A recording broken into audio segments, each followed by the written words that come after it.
tale of Maxwell Roth. He sought the footlights like a moth, his sense of timing never off until he opted to collaborate with a hooded reprobate. The blighter and assassin made a deadly double bill. Jokes, jokes, jokes, make 'em laugh until they choke. Fairly slay 'em in the aisles, maidens fair and princes charming. Thrills, thrills, thrills, dashing feats and bloody spills, and I guarantee you'll never see the ending coming.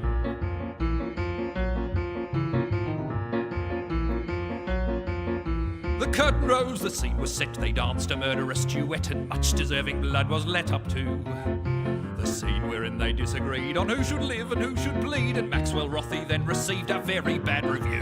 Jokes, jokes, jokes, and there's daggers and there's cloaks, but behind the scenes the leading players differ on the plot. Laugh, laugh, laugh at the dandy's new red scarf. Now 8 shows a week to Beelzebub is his eternal lot.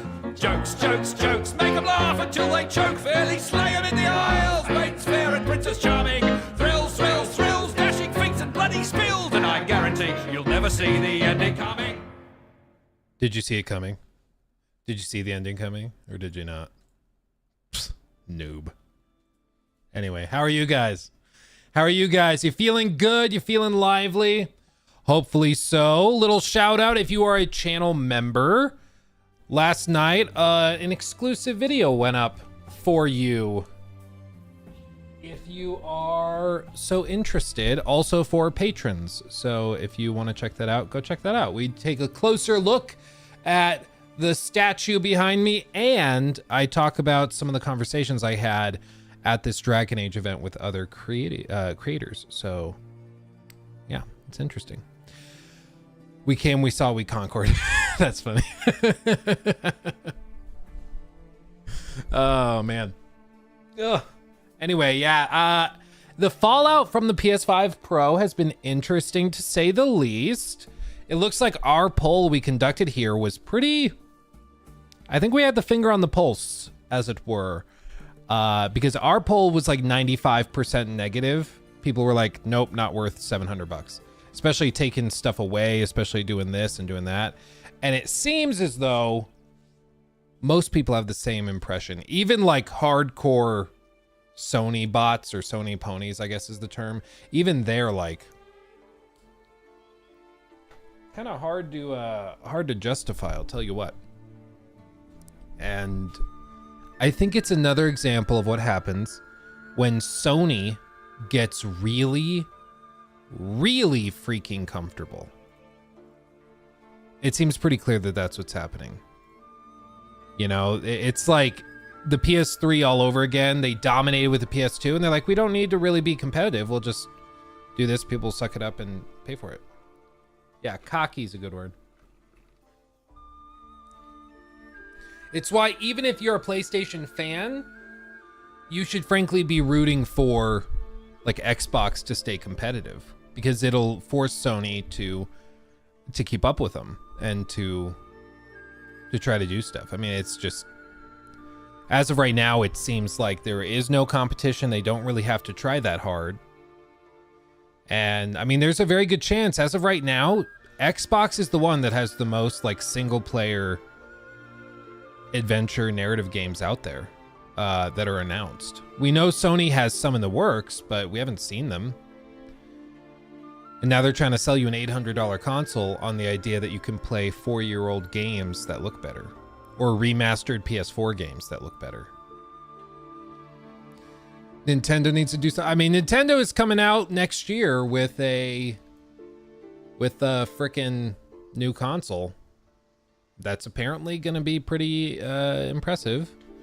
That's going to have NVIDIA tech on board, so it's pretty much going to be built around DLSS, is my understanding. So I think it'll help. I mean, imagine like I wonder if I can find a video of it. The Witcher 3 Switch. The Witcher 3 on the Switch is like pretty damn rough. I mean, yeah, this is full resolution. And even then, I mean, look at that. Like, you'd be hard pressed to find detail anywhere in this image. But the idea with the Switch Pro is that it can run with hardware basically in line with maybe a PS4 Pro, something like that. But it can use DLSS and stuff to upscale this so it looks much, much better. And when it's handheld, it's not a big deal. The problem with the Switch right now is that you plug it into the dock, and if you have an even moderately large TV or projector or something, it looks real bad.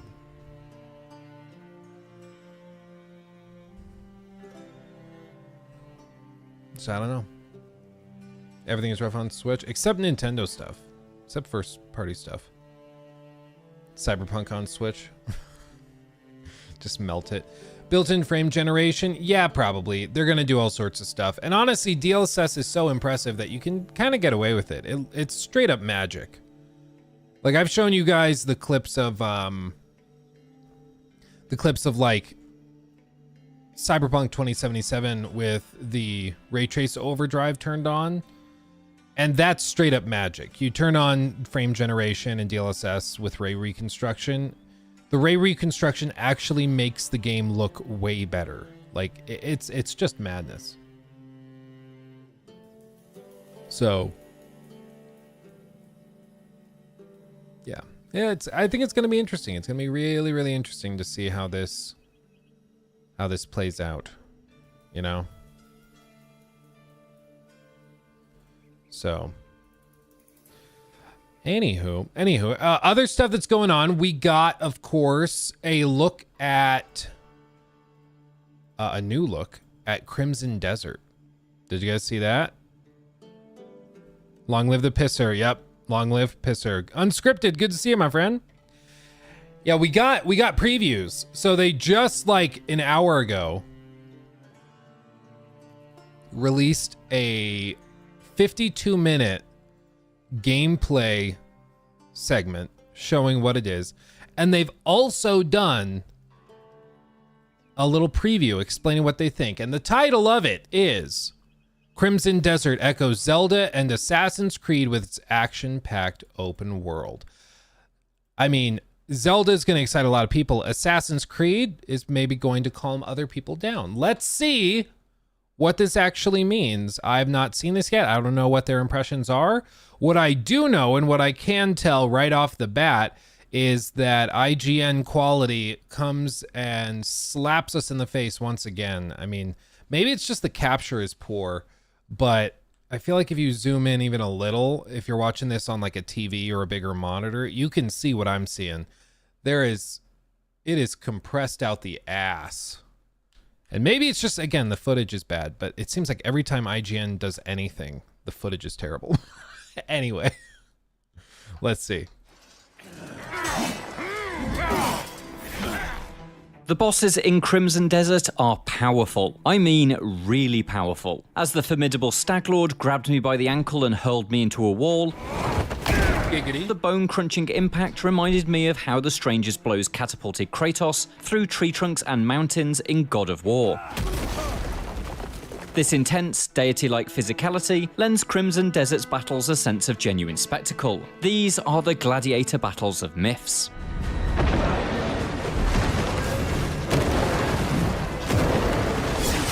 Last month, during an hour-long hands-on session at Gamescom 2024, I was able to go toe-to-toe with 3 different bosses, each of which showcased a different side to this fantasy action game's approach to battle. More recently, I was able to watch another hour of gameplay, this time a hands-off demonstration focused on exploration and questing. Together, these demos have given me a good indication of what Crimson Desert is. A game with combat that feels like a mix of God of War and Dragon's Dogma, set in a wider world where what you do is more reminiscent of the modern Assassin's Creeds and The Witcher 3.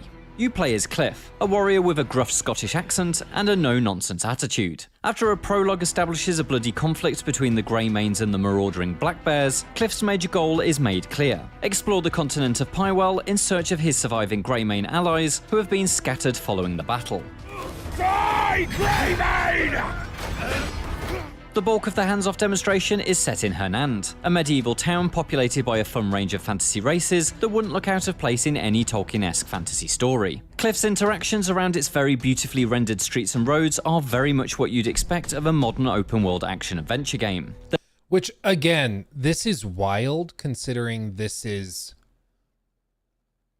like this is not from a known, I mean, it's from a known studio, Perlibus, but it's not from a studio with a track record of like big single player games. They've made Black Desert Online, which is like a big MMO, but this is their first, as far as I'm aware, foray into this type of game, and they're very confident. I mean, they're showing it off very casually, revealing it to journalists for hours on end. I mean, there's a lot of big budget games where we can't get 10 minutes of gameplay before it launches, much less an hour of a walkthrough from devs within a few weeks of each other. You know, that to me encourages more confidence. Like the fact that they're willing to show it. You know, some people will be like, well, but Luke, we need to be very, very skeptical of this, and we should not believe anything they say. And it's like, that's not what skepticism is. That is just being a cynical a-hole. Being skeptical means once you have the evidence to meet the burden of proof brought by a claim, then you accept it. But until you reach that point, you don't accept it. In this case, I still don't think you should pre-order or anything. Wait for reviews when people have actually played the full game. But the fact that they're willing to show so much of it so far in advance is confidence inspiring. And I do think that bodes very, very well, because games that often look too good to be true, which Crimson Desert is often accused of, that end up being too good to be true, they usually hide away and don't show stuff. For example, like No Man's Sky, everybody thought that looked way too good to actually be true. And they kept doing the same demo over and over and over again, where they'd go to the same planet, show it over and over again. And everybody was like, I mean, why aren't you showing something new? And they're like, well, because this planet's just really pretty. That's why we like going to this planet. In reality, the rest of the game wasn't working. So to see them so flexible and so willing to share stuff, I think is really good. Yeah, the day before, they just straight up didn't have a video game, and so of course there were no previews. I don't think there were even reviews done, if I stand, I mean, correct me if I'm wrong, but I'm pretty sure there were no reviews. They just kind of shadow dropped it. Not really shadow dropped, but they dropped the game and it was a total disaster. And occasionally, you know, there's an exception where you will get some previews. Like, for example, Redfall. Redfall had previews where some Xbox influencers, I hate the term influencer, but that's just what we're going with, they were flown out to try the game, or some of them did remote access stuff.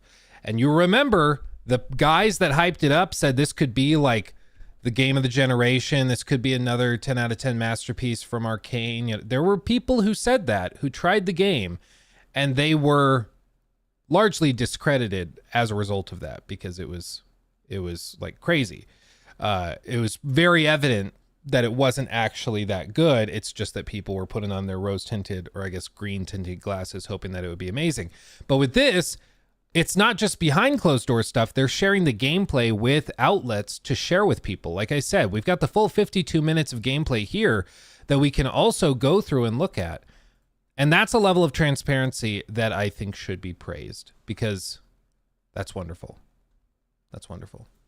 There's a horse you can whistle for, NPCs to be spoken to, and hostile regions to infiltrate. That last one is where Crimson Desert has a little fun, as the demo shows Cliff changing into Hernandian banquet attire in order to walk past a castle's guards unnoticed. Oh, wait. Seems like a permit. No clue where he got it. He don't look like the troublemaking type. Right, he can pass then. Open the gate.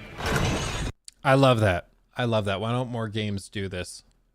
Imagine if you could put on costumes and stuff as Geralt. In a game like Assassin's Creed, this also makes way more sense. Like, why the hell haven't Ubisoft done that? Like, that's so obvious. Oh, you're an assassin. Maybe sneak in socially instead of just free running up the wall.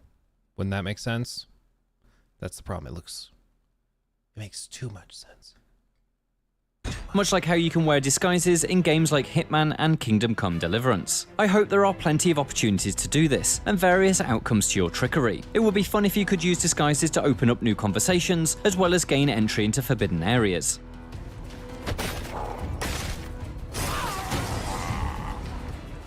Inside the castle, Cliff pilfers an Abyss artifact, which is where Crimson Desert gets a little more unusual. The device opens up a pixelated portal in a wall, and walking through it transports Cliff to the Library of Providence. I see the Assassin's Creed comparisons now. It's like, oh, it's historical, but also sci-fi at the same time. Ooh, baby. This game has the typical UE5 dim lighting. Is it Unreal? Is it Unreal? I don't actually know. I'll Google it. There, an alchemist called Alastin reveals that the library is at the center of all worlds, and that there are beings who plan to bring everything to nothingness. What is the reason you brought me here? There are beings who brought chaos. Yeah, it's their own engine. It's the Black Space engine they used for their MMO. So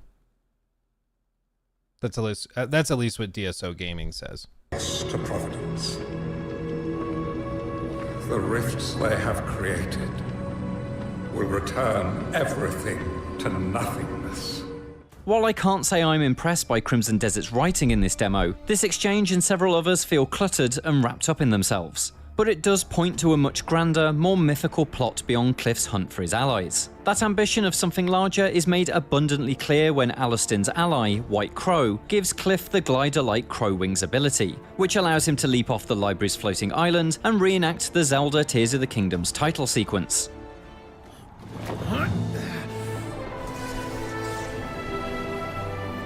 And we also, I mean, we've seen, like, you've played games with bad pop-in and stuff before. I will say, it is ridiculously impressive for any game to be able to pull off something like this with high levels of graphical fidelity. I mean, that's why everybody was saying when Tears of the Kingdom came out, you could jump from the Skylands, and just dive straight down into, like, the underworld seamlessly. It was ridiculous, especially on a Nintendo Switch. The fact that they could get that working, it was outrageous. And, you know, it shows the amazing talent of their programmers and everybody working on that game. But the fact that they have a similar thing working here is also very, very impressive, because it is not easy to stream in all of this data in a way that doesn't look crappy. Like, it's so easy to just have a sphere of detail, and then it's like, okay, all the trees past that point don't spawn in, or little sprites or whatever. This actually looks really good all the way down.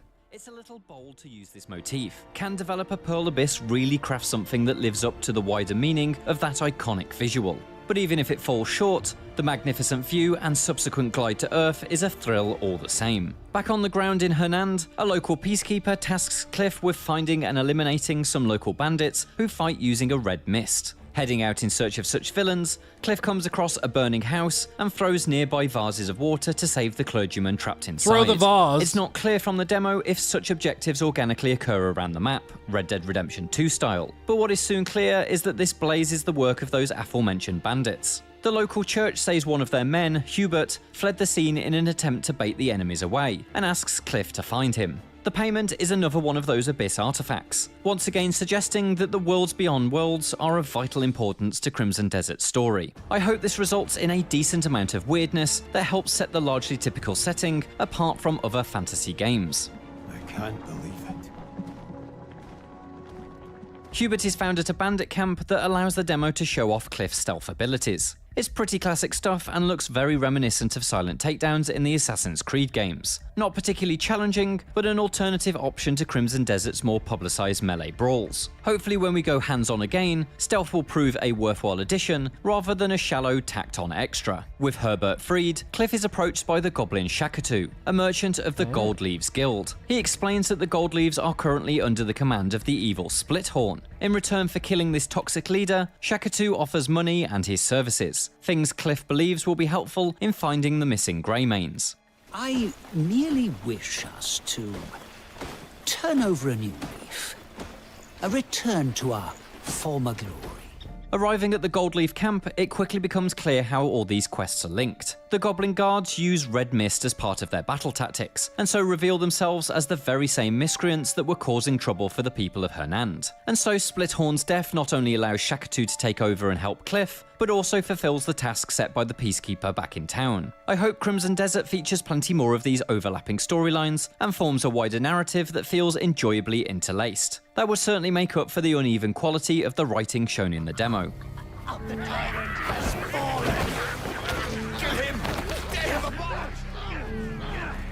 Splithorn acts as the culminating boss fight of the hand. I mean, I do love the idea of more overlapping quest lines where you get multiple objectives where it's like, okay, investigate this, do this, we've had this happen, help us.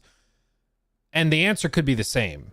You know, it would be like, almost like in Red Dead, there's the serial killer quest line, but more integrated, where it's like, imagine going to various towns and they're all telling you about these bandits that keep coming and robbing them and their trade routes and stuff. And then, of course, it's just one group of bandits, a really big group of bandits, but you clear that out and then the whole village, like the 3 villages surrounding that trade route, are now freed up and thank you.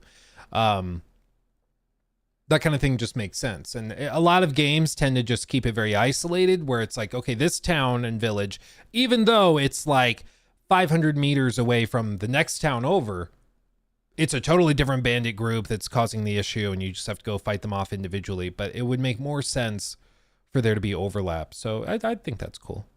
Hands-off demo, which brings us to the much more exciting side of Crimson Desert. He's agile and aggressive, wielding a sword that emits blasts of wind in vertical and horizontal patterns, forcing Cliff to dodge and block as he attempts to close the distance. But he's a pipsqueak compared to the brutes I face myself in the hands-on demo at Gamescom. The first of the 3 bosses I clashed with was the Stag Lord. He's a relentless attacker, charging across the battlefield like a bullet train that can suplex you at its final destination. But despite his endless strength and capacity to throw you like a baseball, he's only human. I forced distance between us, quickly firing explosive arrows to knock him out of his attack pattern and open up a window to bury my blade in his back. The Stag Lord proves a real challenge of a fight. Crimson Desert is not even remotely as Souls-like, but it's not afraid to make you work really hard for victory. I spend much of the lengthy fight learning the complexities of its combat system. Similar to this year's Dragon's Dogma 2, there's no lock-on, and so I have to be mindful of where I position Cliff and where his sword will land. Rolling forward allows me to instantly follow up with a sweep kick that surprises my foe, and then hitting both the light and heavy attack buttons together unleashes a wide, particle effect spraying strike that cleaves a chunk out of the Stag Lord's health bar. I'm just wondering what the creative choice is in a game like this to remove a lock-on.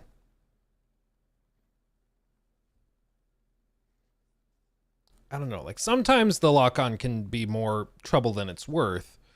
And it can cause people to get frustrated that the camera is not doing what it needs to do. Like even in a game like Monster Hunter, there's weirdness with the lock-on. It doesn't work super well a lot of the time, at least in World. But I wonder what their reasoning is here. This is speedy without sacrificing weight. It feels fantastic, but it's also easy to let things run away from you. I soon realize I need to be chowing down on health-restoring food with addiction-like frequency.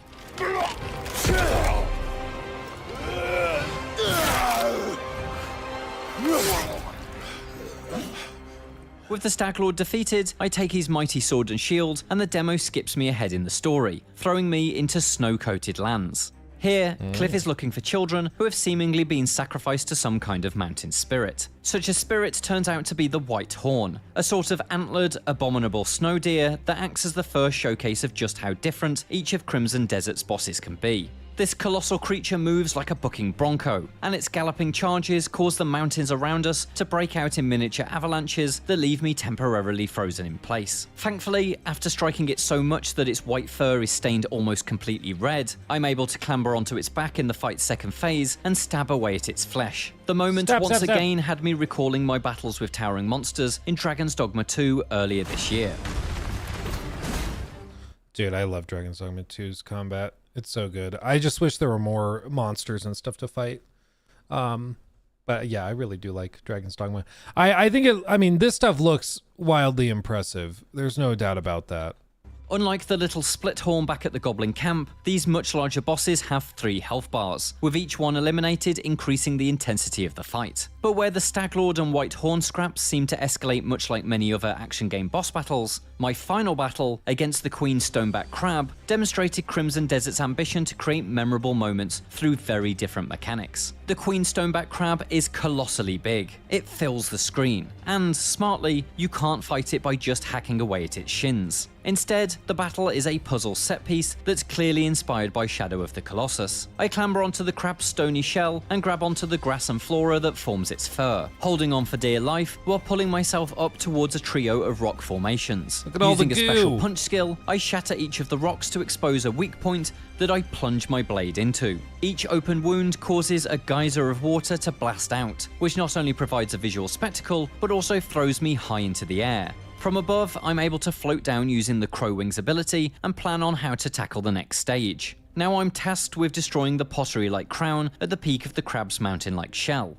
a task completed by swinging Spider-Man style from a web and colliding with the pottery at full speed. It's all delightfully bonkers.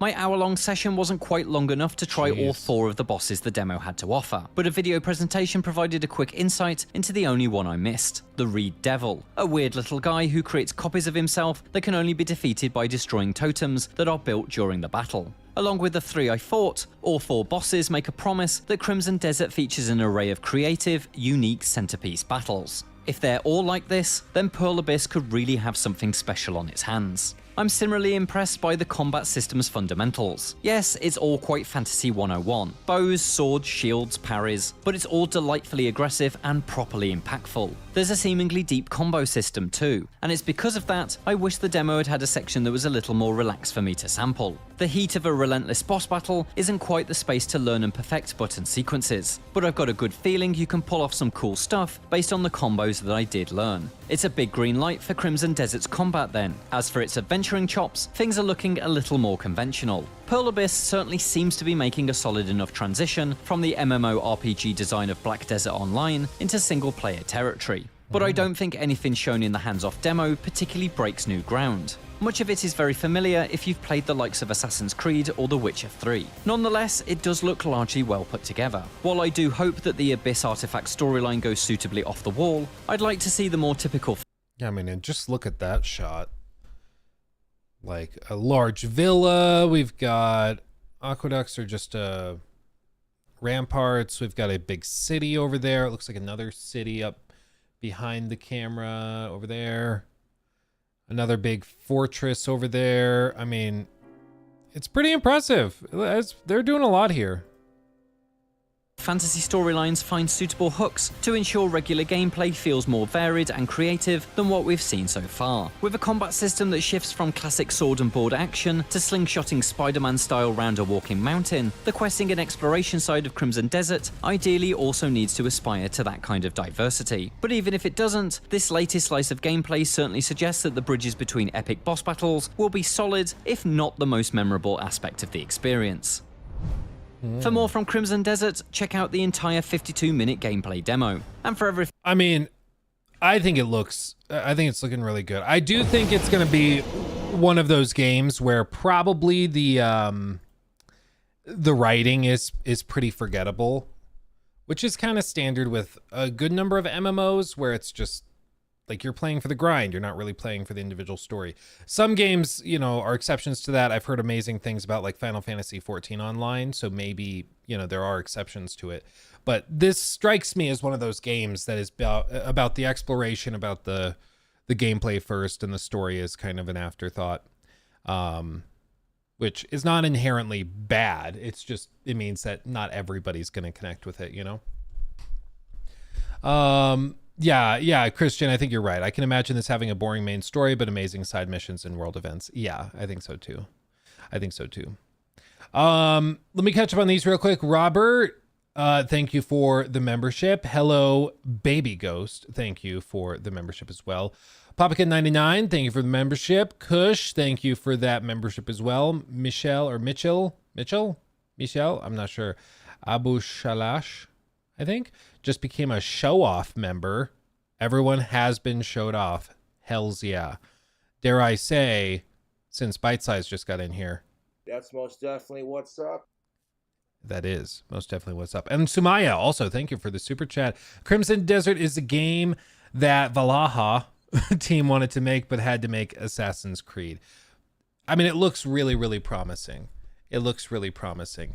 My problems with Valhalla Assassin's Creed Valhalla are numerous, but one of the things that this game seems to be doing really well is tying together a bunch of different gameplay systems together for individual interactions. So even against like that crab boss, the stone crab boss that he was showing, you're using the crow, fly, float ability. You're using some sort of Spider-Man-like ability to swing around on webs. You're using a punching ability that you unlock at one point to break the stones and to break into weak points. So they're using all sorts of different little things you've unlocked along the way and tying those into an encounter. Whereas I think a lot of other games, especially like more pop culture action RPG type games, or adventure RPG rather, they'll often try to build every encounter so anybody can complete them at any point. And that means that they all kind of end up playing the same, where it's like you just hack away at it until it's dead. There you go. Problem solved. Even like Valhalla did that, where they had these like legendary beasts that you could go hunt. And it was just, oh, it's a big boar. Hack at it until it's dead, and just not much more complexity to that. But it seems like this at least has a lot more nuance to it, which I appreciate. Also, NBA Knicks, thank you for subscribing with Prime over on Twitch. Caliban Kenobi, thank you for also subbing over on Twitch at Tier 1. Thank you, my friend. Thank you guys.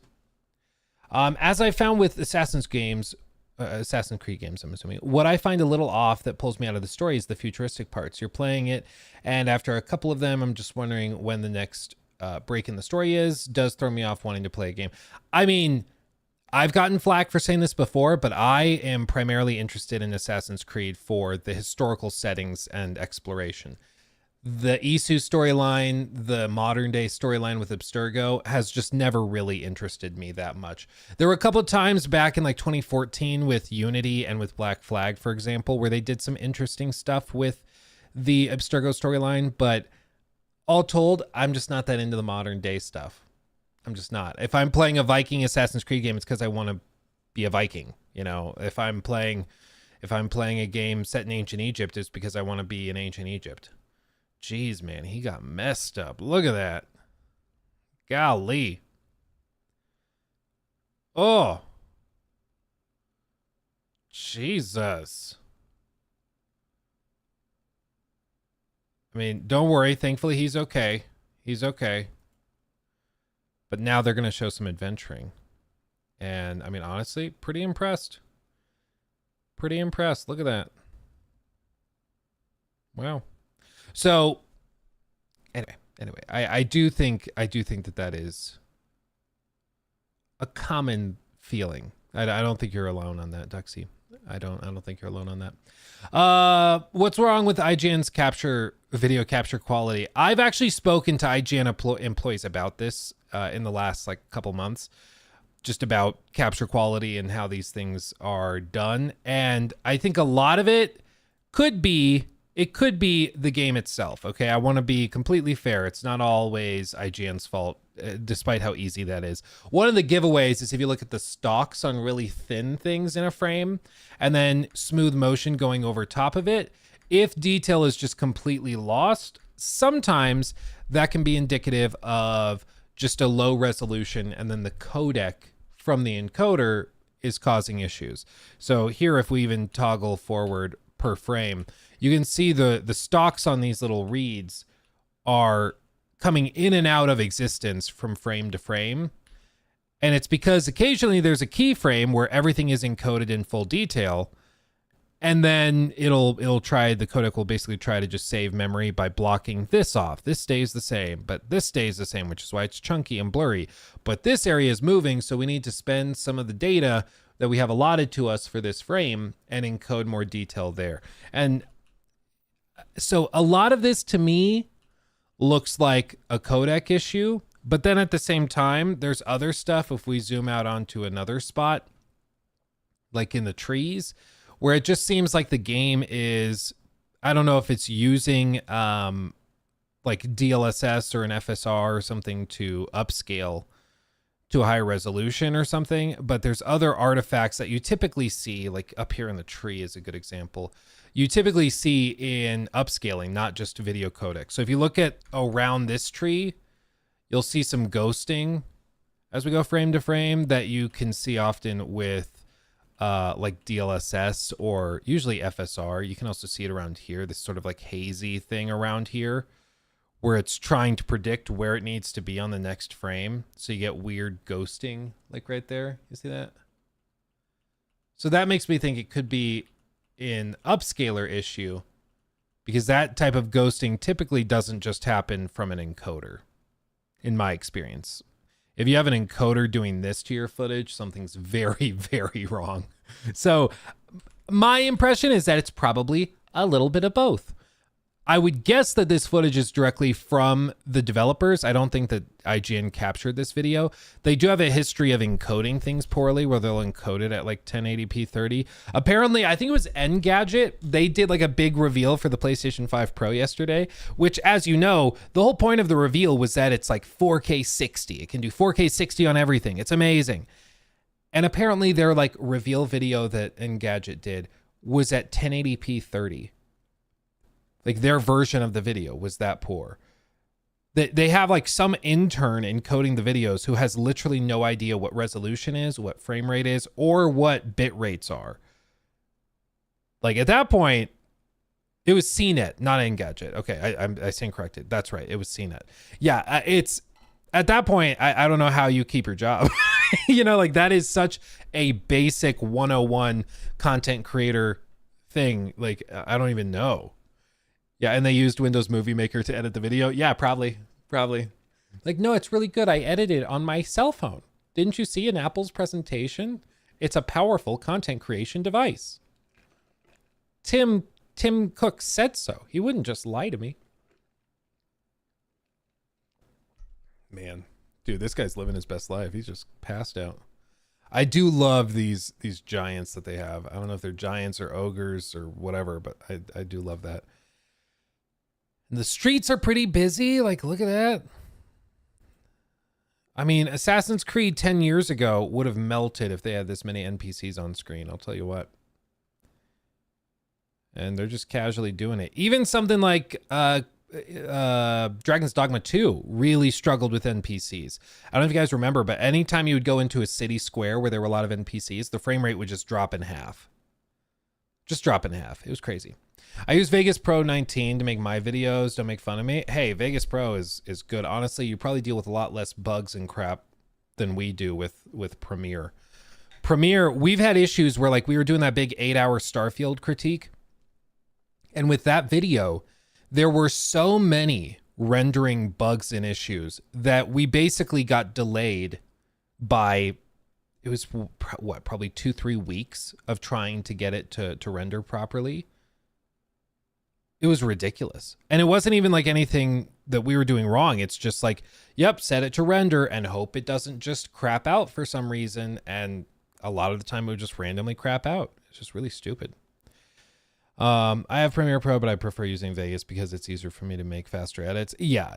No, I think Premiere is just one of those big behemoths of the industry that are standard, even though there's definitely better options out there. But it's just kind of what everyone uses. And if you start using like After Effects in some of your edits and stuff, then at that point, it's just, it integrates so well that you kind of have to use it. So yeah, I feel you. What's this? This is Crimson Desert. This is the one and only Crimson Desert. So I will say the more that they show about this game, the more it becomes real. Like I feel like the writing being probably the weak element here makes sense because very few games can do everything really, really well. So to hear that the narrative is maybe a weak point actually kind of makes me more confident in a weird way in the final product, because it shows that they're not just faking everything. You know, does that make sense? Like it feels as though, okay, this is real. They're showing the good and the bad. The writing might not be that strong, but the gameplay does look really strong, and they're just showing us the game, so there's going to be some good and some bad. So seeing some weakness and some weak points actually for me makes me more confident that they're not just faking gameplay segments and stuff. This or Kingdom Come? I mean, Kingdom Come, I feel, is a known quantity. We know what that game is going to be like. It's going to be Kingdom Come Deliverance 2.0, maybe 1.5 even, but if it's just more Kingdom Come, I'm a happy camper. So I feel like we know what that one is. I think it's much more reasonable to be really excited about Kingdom Come Deliverance 2. This one, I think it's fair to be optimistic or intrigued. I still would not throw my money at them or anything, but I feel like this one, there is a lot of potential. And the fact that they're being so transparent with it, they're being very open about it, that instills a lot of confidence in me. And I mean, can you imagine if we get, you know, Black Myth Wukong that pops off? It's a Chinese developer, relatively unknown. And then this game comes out from a Korean studio, and they come out of nowhere comparatively to big kind of single player developers. And they come out and knock this one out of the park. And this sells millions and millions of copies. I think that would be really, really good for the industry, not just because we'd have more good games, but because it would give big publishers and developers like a little kick in the pants. You know, like that's the whole story of the PS5 Pro right now, is that is Sony full of themselves. Like they feel like they can get away with anything because they kind of can. There's not a lot of competition from Xbox. So they can get away with pricing stuff crazy and taking features away from the Pro variant, you know, just pulling an Apple. And so the more competition there is, the better, in my view. And so if these guys come along and are competing with the likes of Ubisoft or EA or, you know, any other publisher like Take-Two or somebody that's trying to publish big open world adventure stuff, that's good. That's good. So I like it. I want to see gameplay at night. I mean, the opening sequence was at night. This whole sequence is at night. Granted, it's the prologue, so this is like how they start the game. It's kind of like the combat tutorial. But I think that they mainly focus on the daytime stuff because they have a lot of really dense foliage. I mean, look at this. There's a lot of detail there. But this is one of those examples of a game where a really good upscaler could do wonders for this game. Because let's be honest, I'm guessing that this game probably doesn't run that great at launch on consoles. That's just my expectation. But maybe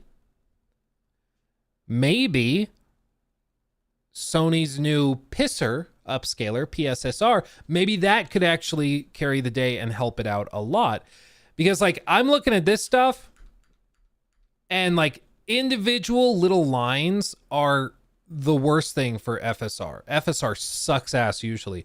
But to then also have movement mixed in and then a lot of layers of those little stalks, that is a nightmare scenario for like FSR. DLSS can handle it pretty well on quality mode, but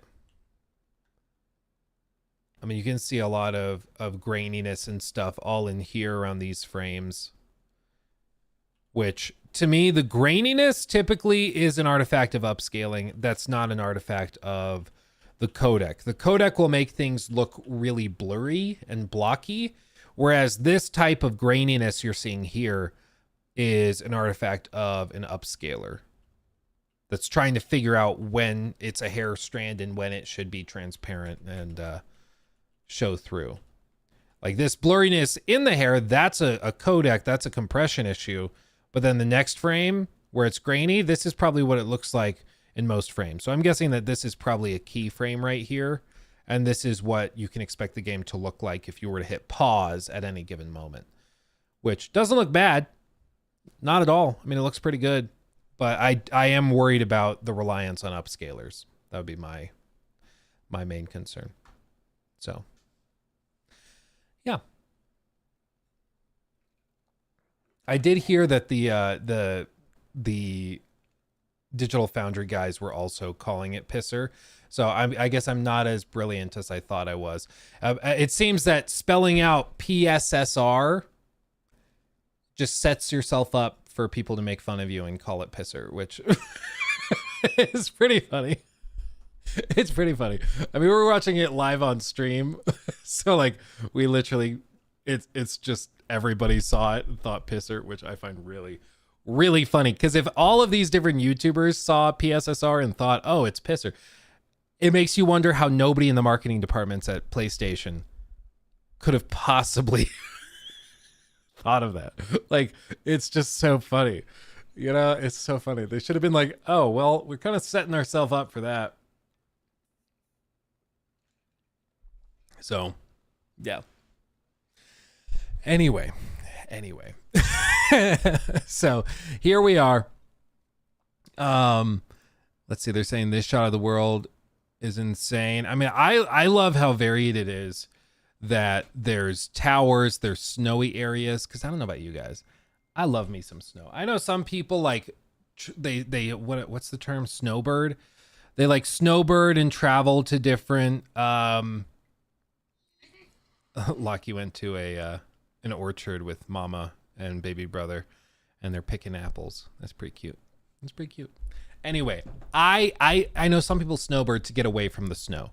I want to do the opposite. What is the term for somebody that like goes somewhere that's more snowy or colder in the summer? Is there a term for that? Summer bird? I don't even know. But that's me. I love the snow. I love when it's cold.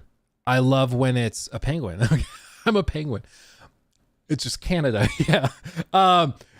I love that kind of thing. I love it. I love the snow. I love the cold. I love when you go outside and it's snowing and the snow absorbs all the sound, all the ambient sound. So it's just silent. It's just silent. I still remember one time when it's probably like 15, 16. I went hunting with my Uncle Patrick and my grandpa. We went into the middle of nowhere. I don't even remember where it was, but somewhere in the mountains. And we were hunting for elk. And I remember, like the first or second night we were there, we got like 3.5, 4 feet of snow. It was like so bad that my uncle and like we had to stay up till like 3 a.m. and shovel snow all night as it's falling. Otherwise we wouldn't be able to get out. And a little stressful. But I remember at one point when we're doing that, everybody was like, okay, let's take a break. And we just kind of sat there and leaned up against a tree in the middle of the night, in the middle of the mountains, with just sheets of snow coming down. And it is the most silent you will ever experience. It's as close to like a spiritual experience I've ever had, where it's just, you look up, the stars are there, you can see the Milky Way, everything, because you're in the middle of nowhere, and it is perfectly silent. There's nothing that beats it. There's nothing that beats it. I love it. I love it. So as many times as I've considered like, oh, maybe I moved to Florida or something, I would miss the snow too much. I love the snow too much. That's my problem. Yeah. The more he describes it, the more it feels like Concord's lobby. It's like, Luke, why do you like Concord? Well, because I find the silence and emptiness so peaceful and relaxing. That's funny. Oh, man. As a Michigander, F the snow. Dude, that's funny. So I've lived in Minnesota at one point in my life, and it was like for a year when I was a kid.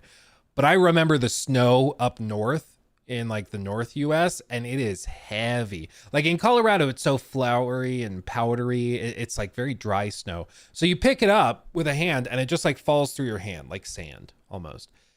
In Minnesota, at least, and I'm sure it's the same in Michigan, you reach down and you pick up a handful of snow and it's so wet and dense. It's a snowball already. Like it's crazy. I love it. I'm sure if I lived there, I would get tired of it. But as of right now, Colorado is really good about having 4 full seasons. And I love it. Did I knife my kill for a quick death? No, so there's something like 250,000 elk in Colorado. At least there were back when we were hunting like 10 years ago or whatever it was. And there were only like 2,000 or 3,000 moose. So elk, we had a license to hunt in elk. We were allowed to hunt one. But moose, you don't touch. You do not touch moose. And we saw like 2 adult moose. We saw 1 moose just walking around. And then we saw a mama moose and a baby moose walking in a big open field. But that's all we saw the whole hunting trip. So we didn't even get anything. We didn't even get anything. All that for nothing.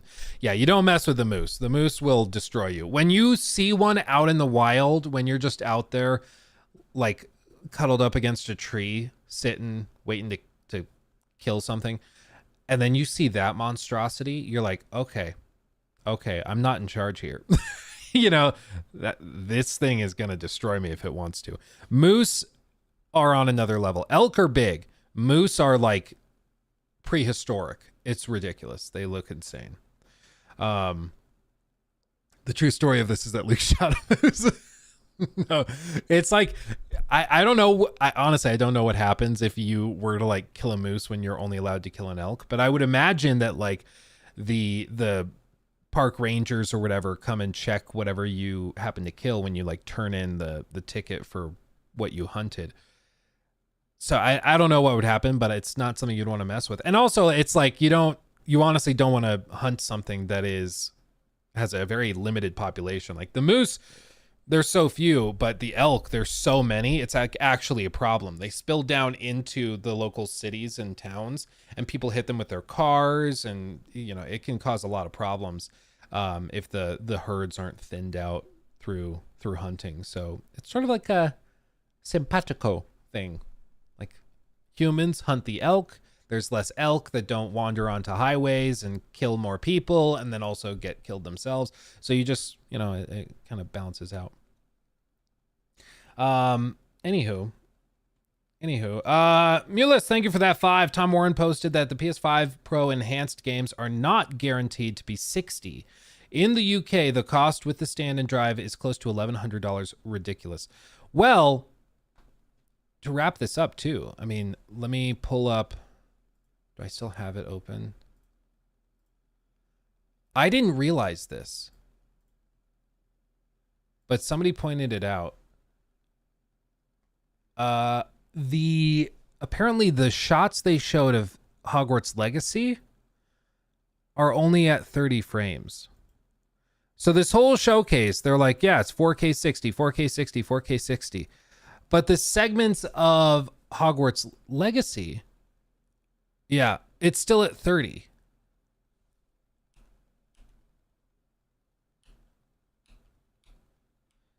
Yeah, it's at 30.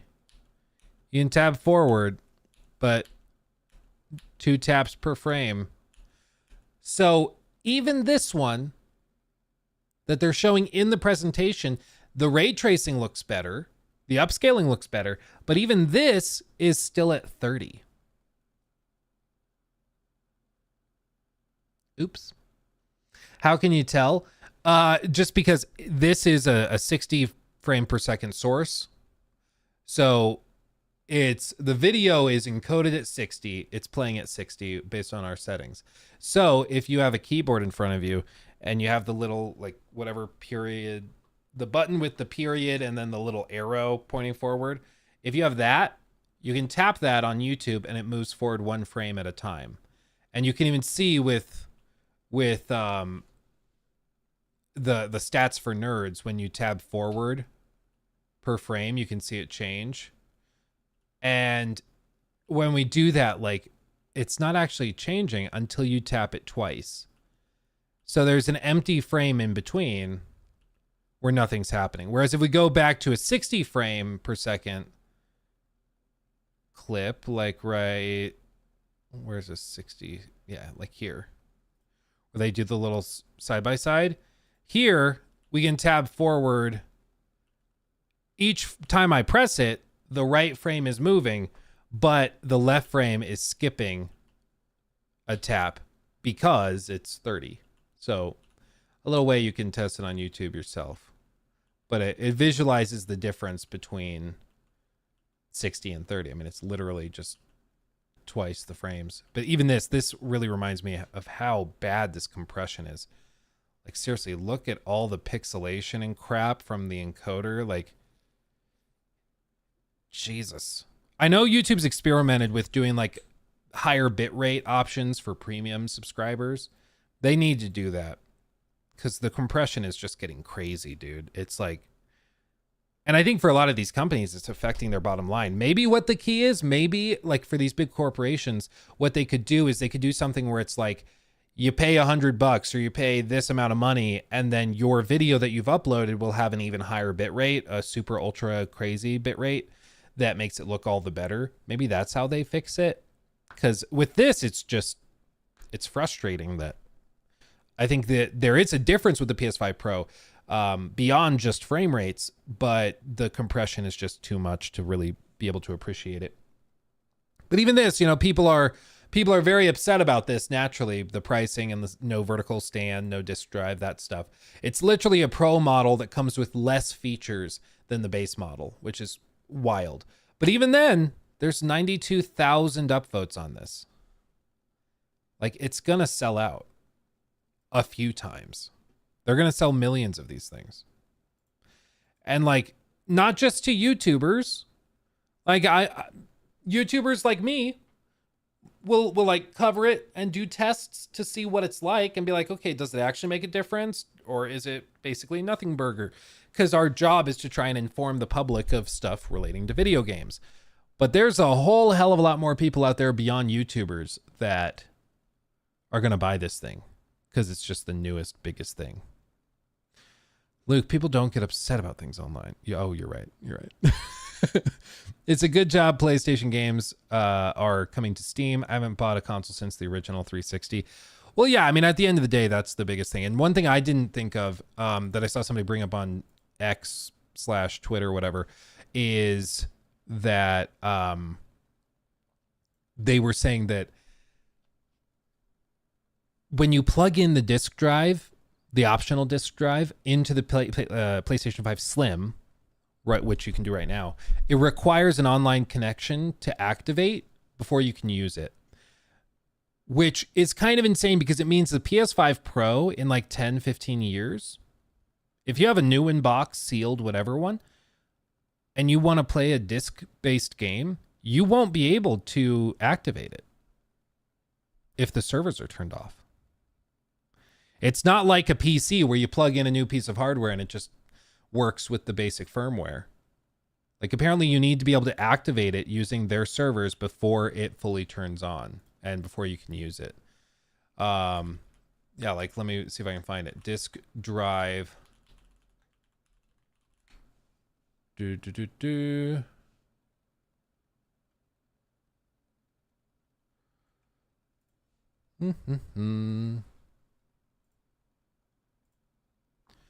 Yeah, you can see this guy's asking about it, this one too.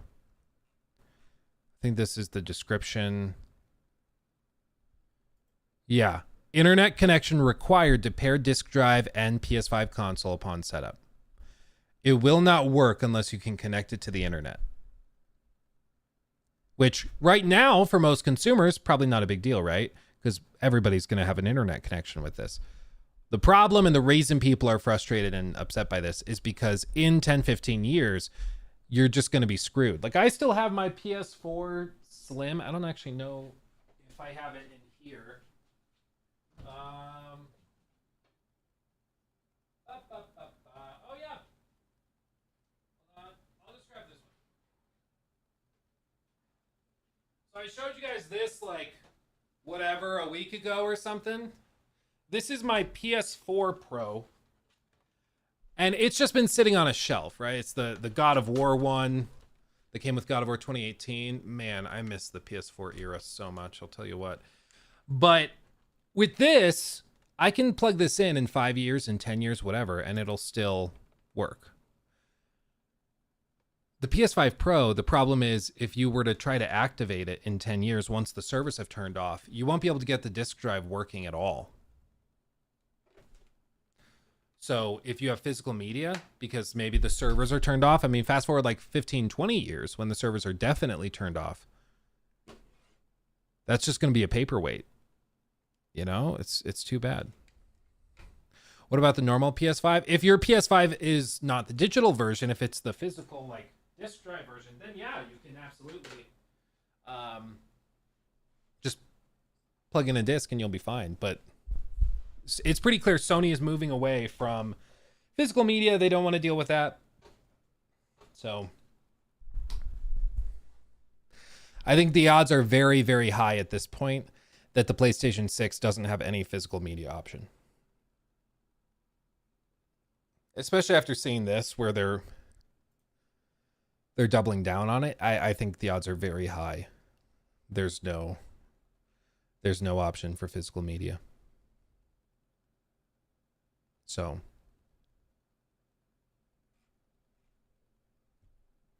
we'll cross that bridge when we come to it. But just imagine if, like, the next Xbox has a disc drive, but Sony drops it. Just imagine. But that's the thing is, like, I think we are potentially at a spot in the industry right now where Sony is getting mighty comfortable. Mighty comfortable. And last time they got mighty comfortable, it didn't, I mean, they kind of blew it a little bit. If, in case you're not familiar, like, if this is the Xbox, let's say this is PS1, PS2, PS3, PS4, PS5, and then we'll say this is PlayStation 6. Okay. The way that this has previously worked was, like, Sony, you know, starts off really high up here, and then they maybe with the PS2 really take off and they're at the top of their game and they're just killing it. And then the PS3 comes out and it's so expensive, in modern dollars it would be like $800. And all of a sudden they kind of lose market share. The 360 takes off and does really, really well. PS4 comes out and they take off again, and the PS5 comes out, they're taking off again. My fear is that they're getting so comfortable up here that they're going to start continuing to make mistakes with this live service stuff, with all the other things they're doing, with lack of physical media preservation and stuff, that they're going to end up in trouble real quick. Because for Xbox, you know, it was kind of like this, and then the 360 comes out and does really, really well, and then the Xbox One comes out, kind of takes a nosedive. PS5 comes out, does okay for a little while, but just kind of treads water and hasn't gone anywhere. So I think if Sony gets really cocky, which it seems like they are, this drop could be precipitous, but time will tell. I think they're making such consistently bad mistakes and bad decisions. It really worries me that they're going to blow it. I mean, right now they have such a lead, they can afford to kind of dick around for a little bit, but they need to figure out their crap, like, for real. But Luke, Xbox has Halo. They do. They sure do. Sure do. Anyway. Yeah, it's just, no company is too big to fall. Like, I remember Jeff Bezos was asked, hey, do you think Amazon is ever going to die and, like, go bankrupt and go out of business? And he said instantly, oh, certainly.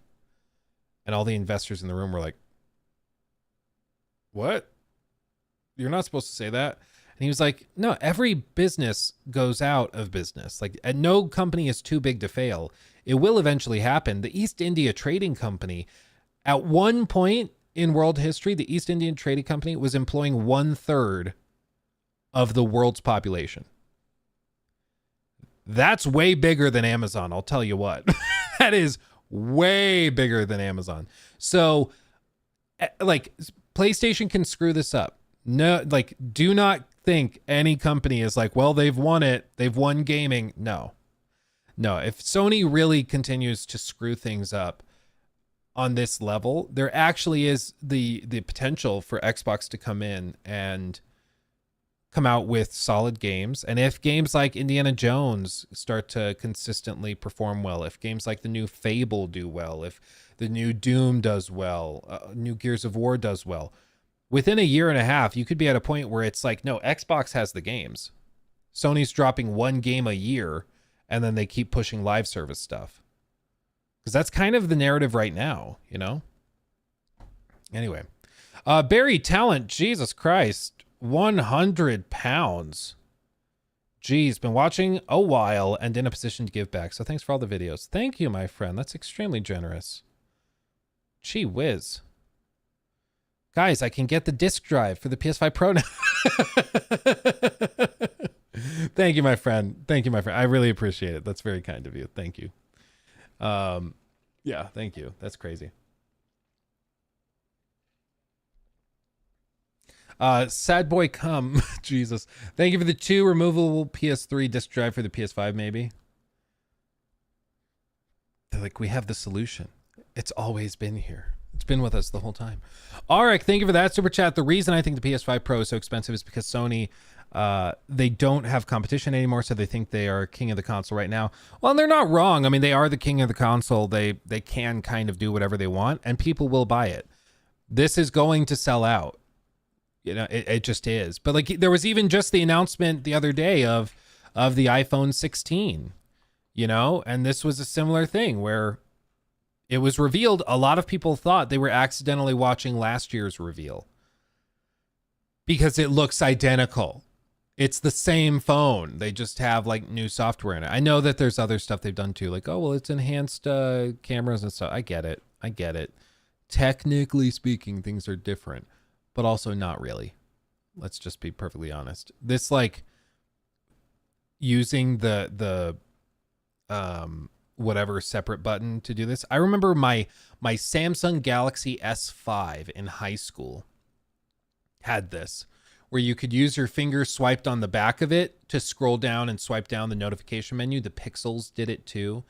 I remember, like, maybe it wasn't the S5. Maybe I'm just thinking of the Pixel. Anyway, this is something that I've seen in phones for years, like over a decade, and Apple's just now adding it. You know, it's just, but this is what Sony's trying to do, is they're trying to come in and basically do the same thing, where they want to make minimal improvements, sell it at a premium price, and just tell you, well, no, you're going to like it. Like, you're going to be okay with it because there's no other option.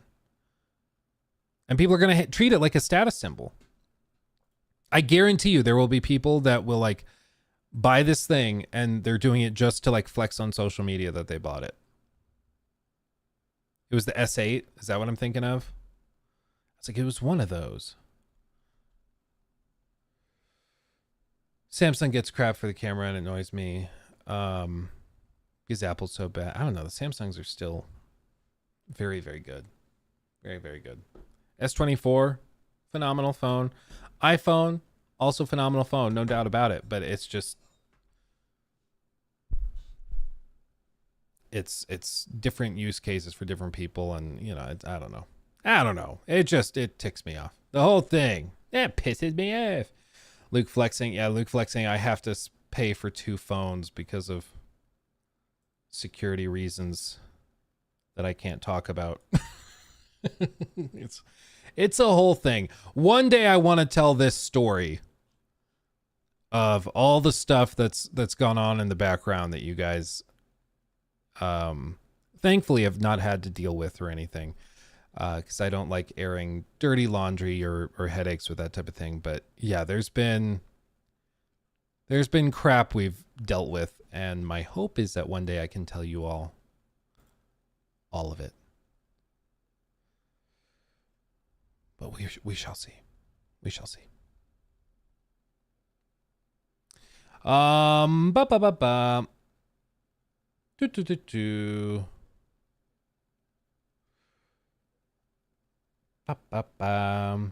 Apple getting in deep water in Europe. Yeah, there's all sorts of regulatory problems. And honestly, Sony is in the same spot. They have a lot of regulatory problems too, specifically with what they've done on the PlayStation Store, where basically they lock in customers and then they crank the prices up because you don't have another option. which is too bad. Let's see. I wanted to talk about this. Let me pull it up. Yeah, cringe. PS5 disk drive is selling out after the PS5 Pro announcement. People are buying it up because they want to scalp it. Jeez, dude. This is why we can't have anything nice. Okay. But that's the thing is, it's like, does it even really matter? Does it even really matter if people are still going to buy it and it's going to sell out? Yeah, they got some flack. Yeah, people online are upset about it, but it's still going to sell out. It's not like it's going to sell 50 million units, to be clear, but I do think it's going to sell 1 or 2 million units within a pretty short amount of time. So, I don't know. Podcast today? Yeah, later we're doing the podcast. Yep. I got to publish this video too. I almost forgot. Da, da, da, da, da, da, da, da.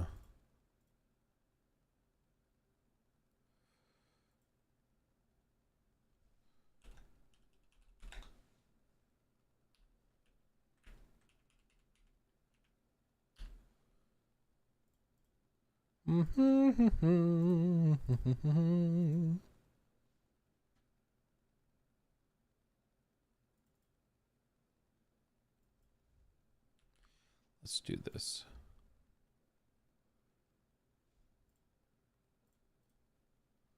Okay, publishing, public. Yay, video's up. Okay. Blake, thank you for the 10. Sony's driving me nuts. They said we don't have enough IPs, but they're sitting on so many like Bloodborne, Sly Cooper, and SOCOM. They made Concord instead of bringing back Killzone and Resistance. Why? I mean, I think they are all too aware of franchise fatigue, and I think they're seeing the potential for that, like with Spider-Man or with Horizon, for example. Spider-Man 2 did well, but that was a $200 to $300 million game, and I don't think it performed at quite the level they were expecting it to. I think they wanted it to really blow up, and it just did well, which for them is probably tantamount to a failure. Not a failure, but to a disappointment. You can have a success that's still disappointing. If you were expecting to go to work and make $500, but you got a paycheck and you got $300 instead, you'd still be like, well, it was like successful. I got paid, I made some money, but it's not as successful as you were hoping. It's still a disappointment.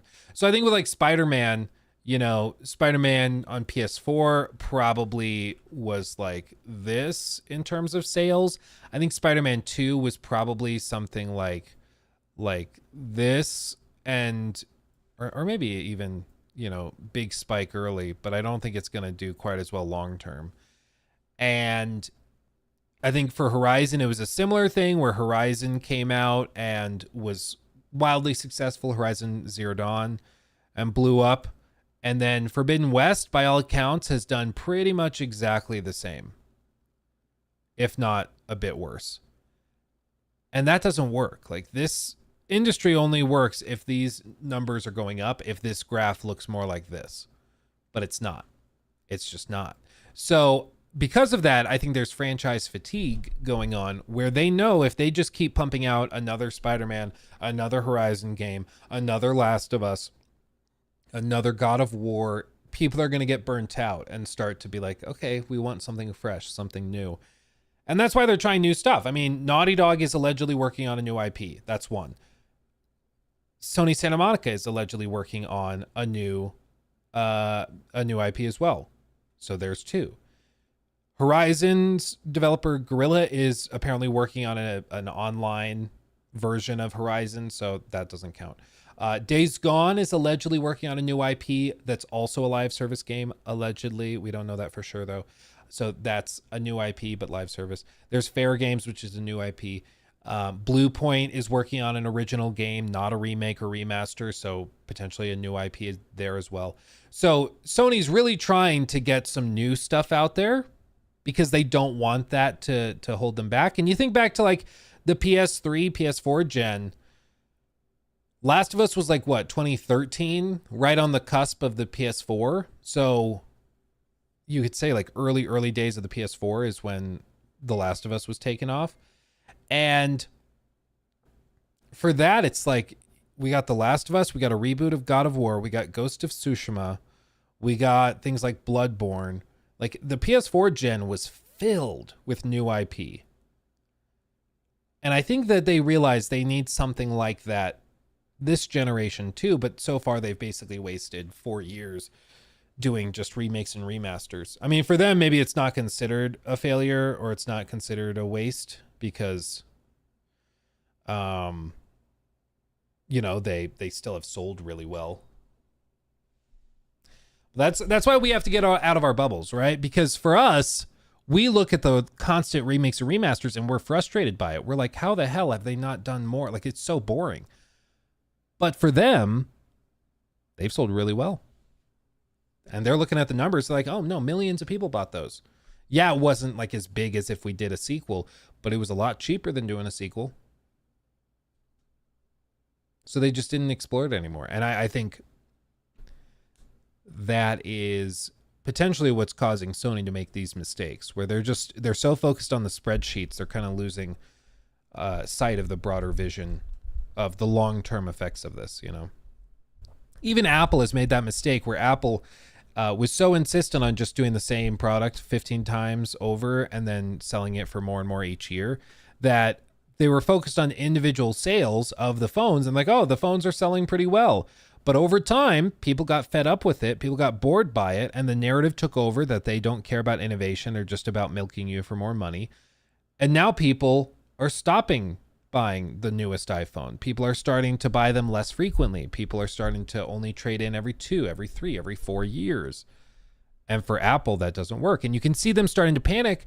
And you know how I know they're panicking? Because they upped their trade-in values. So typically, like in years past, Apple might only give you like $400 or $500 for X iPhone that's a year old.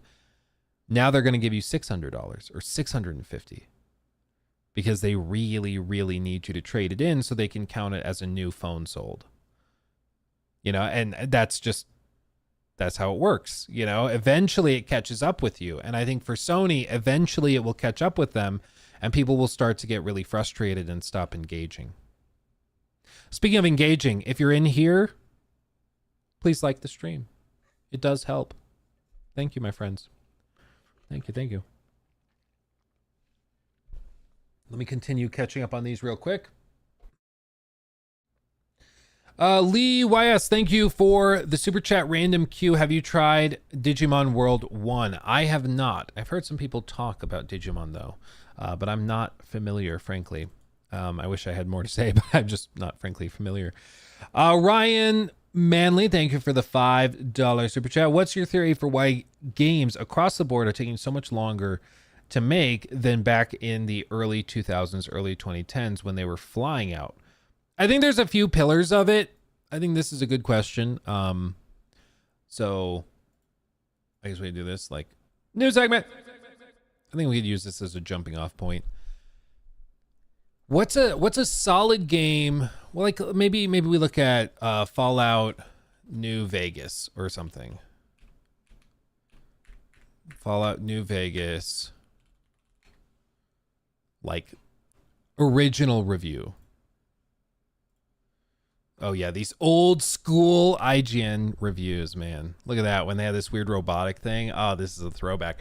But if the question is why are games taking so much longer and so much more manpower and money to make today than they were back then? There's the obvious factors such as, you know, inflationary pressures that make, you know, it more expensive to compensate people, where it's now a matter of like, you know, some people are basically making twice what they were before in terms of actual dollars, even though the purchasing power of those dollars is not the same as it was 20 years ago. So people are pretty much the same spot they were, if not a little worse. But like that's why the budget number might just be bigger. Proportional to where we were back then, it might be closer, but still.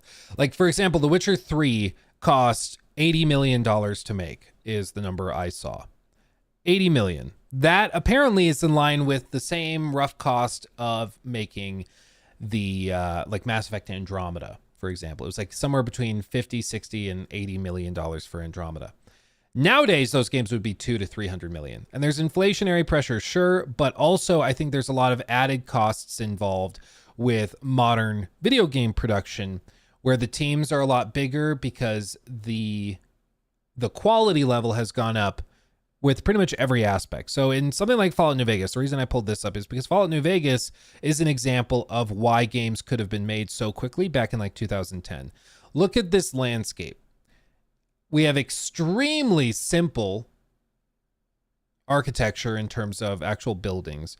The land masses are extremely simple.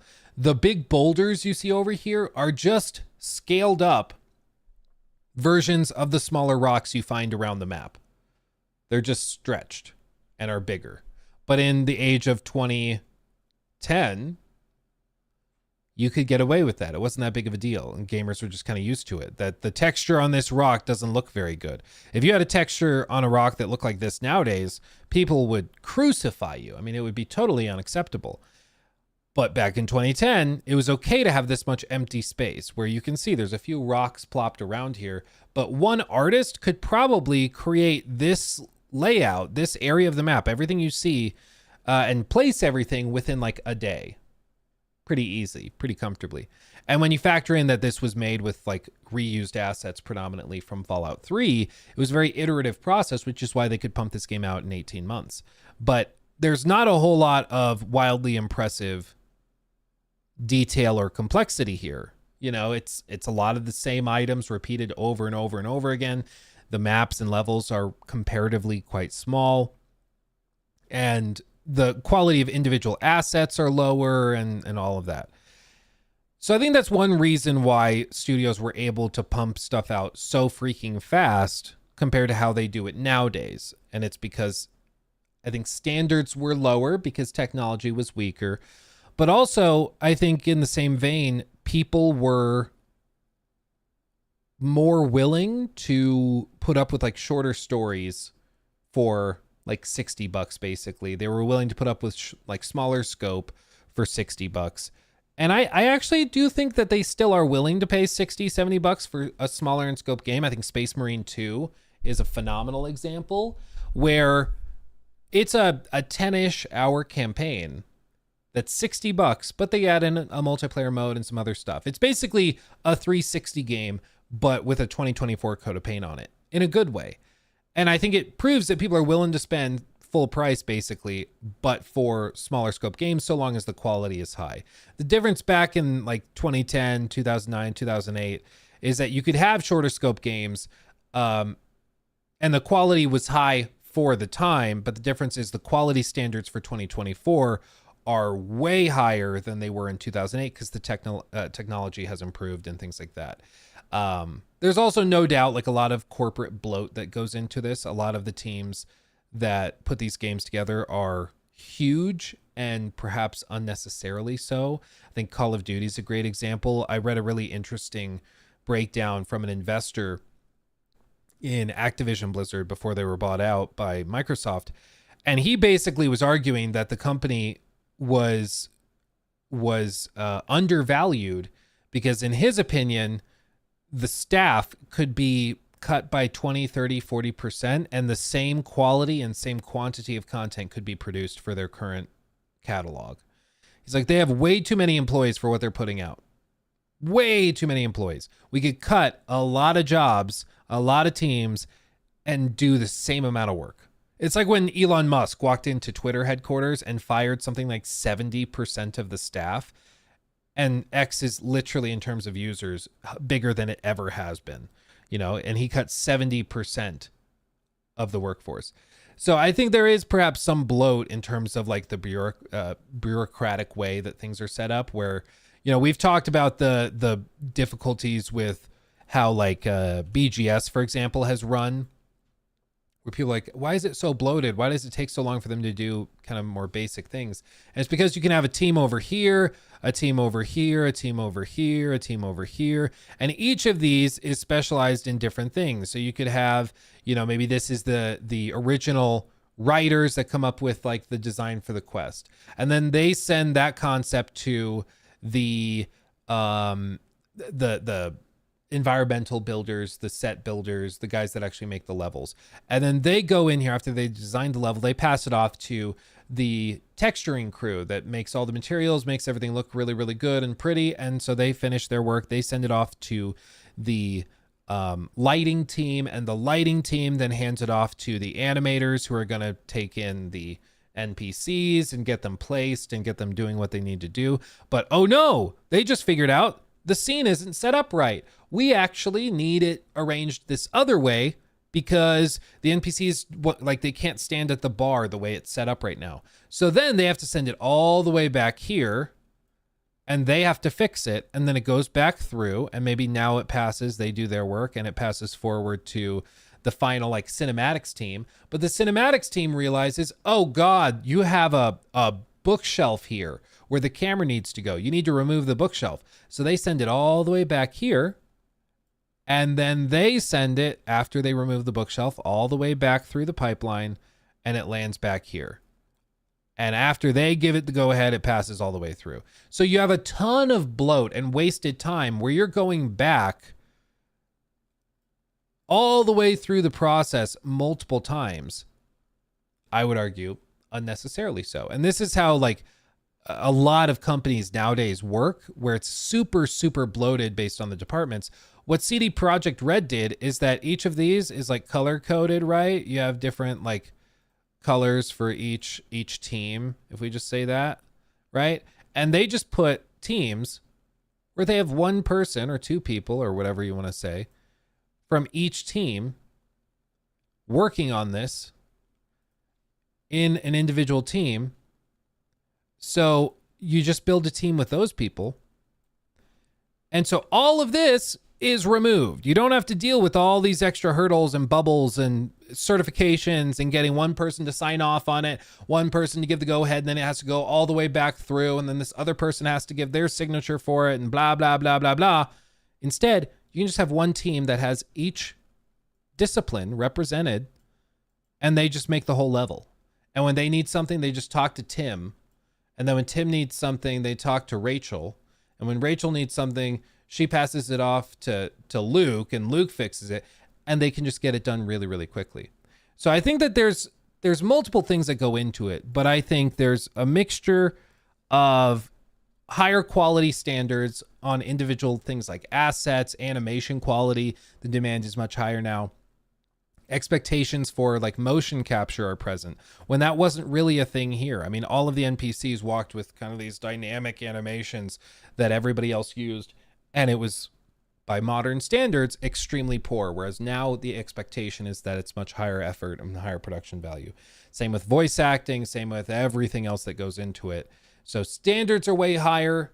Budgets are higher because it's more expensive just to pay for people to live nowadays.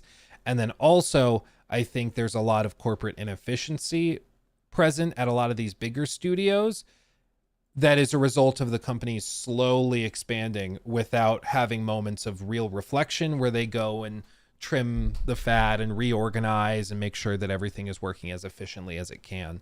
So it's a good question. I think there's just a lot of compounding reasons, you know. Yeah, agile methodology. Yeah.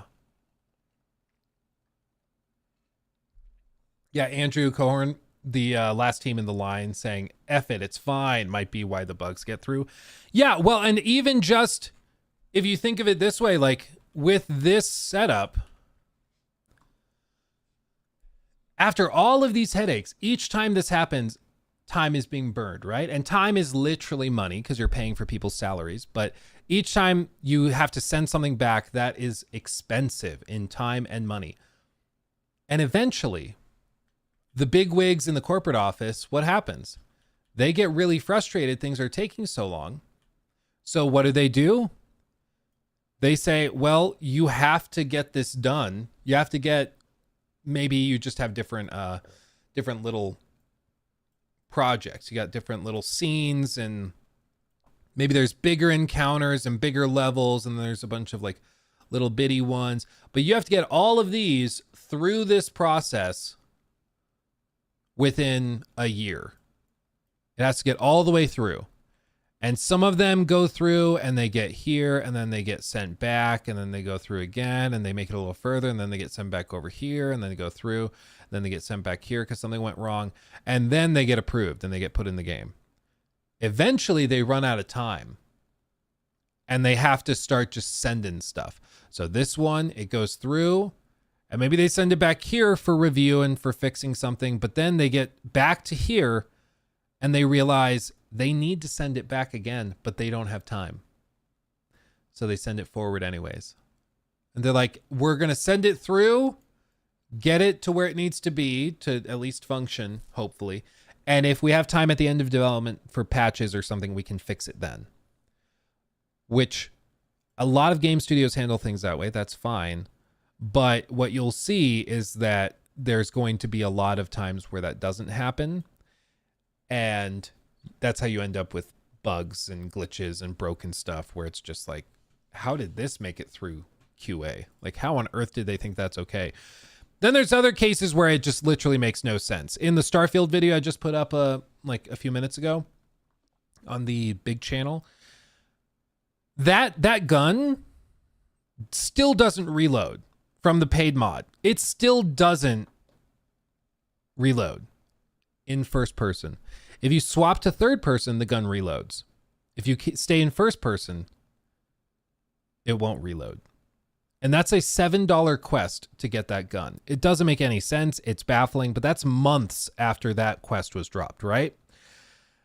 And for that, like, how does that happen?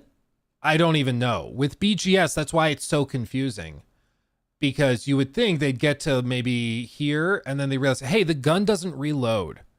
And they'd send it back to like a programmer to fix it. And then it passes back through and they fix it. For BGS, they seemingly just like sent it in here. It went through the pipeline. They sold it for $7. And because they already released it, they literally just don't care enough to fix it. So they're just not going to touch it again. It's been months and it still is broken. It's still broken.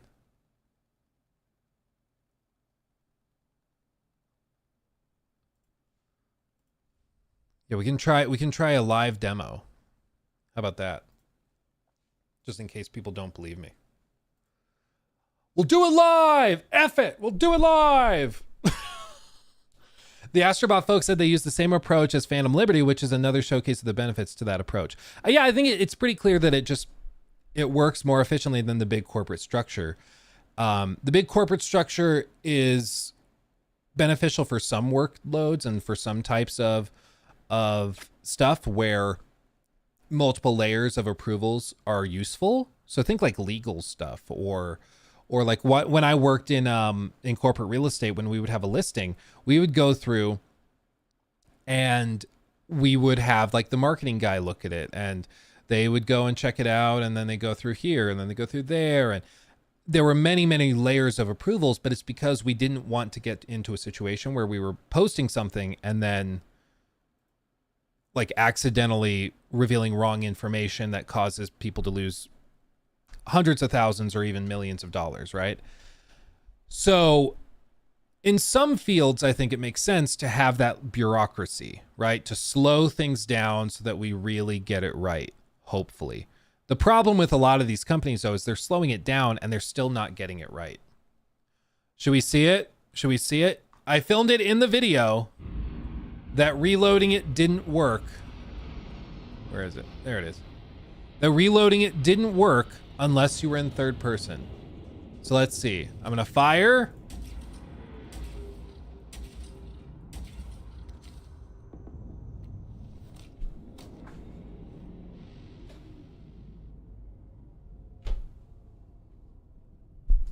Now it works. Now does it work in third person? Wouldn't it be funny if it just swapped and it stopped working even in third person? I know, we can reload it there. I don't freaking know, guys. I don't know. I don't know, man. Maybe they patched it. They're like, hold on, real quick.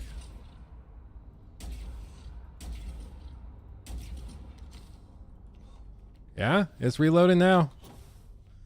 Fuck me, I don't know, man. Todd got me. It's crazy. It's crazy, dude.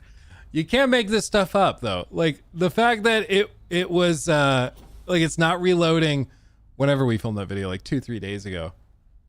And now it is. Now it is working. It's just wild.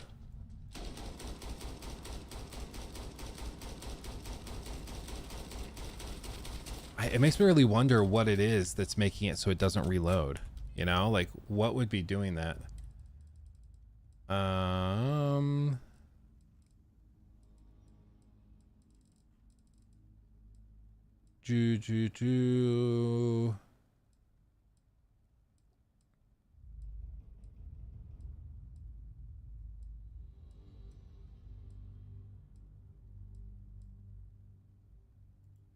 I always misread this. Arboran Nova Strike Sniper. I always read it as Refined Abortion Sniper. I don't know if I'm the only one that misreads that, but I always misread it that way. It's a Refined Abortion Rifle. So I don't know. Screw me, dude. It works now. So it works now. Hold on, now I have to pin a comment and just say we just tried it on stream and now it works.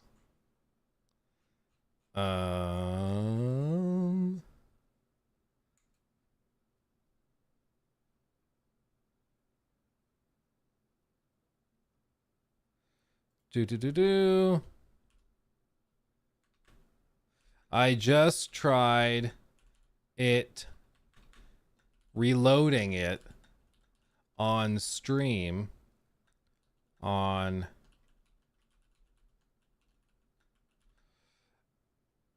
and it worked.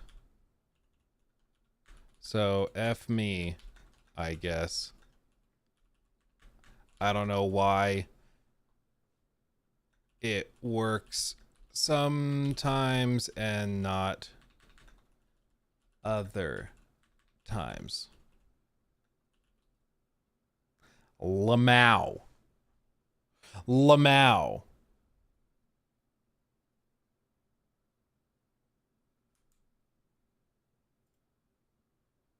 Okay. There we go. There we go. Anyway. Shadow patch. Yeah. Todd's just waiting. Just waiting to troll me. I honestly don't know why it works sometimes and why it doesn't. Because there's been multiple times, like in a video a month ago or whenever we tried the paid mods initially, it was not reloading at all. And then like 45 minutes into the video, it starts reloading. And then another time I played the game for footage, it reloaded fine. And then when I filmed this video a few days ago, it wouldn't reload in first person view. So at the very least, I can't think of another game where sometimes a gun reloads and sometimes it doesn't. Like I really have no idea why that would happen, but no, Spencer, that's the point, is like it worked in the Rover video. It doesn't work here. And then now it's working again today. So I just don't know. I don't know. It depends on the day, apparently. Yeah. Yeah. In the Rover video, if I recall, it was at the end of that, it worked and we got it to reload.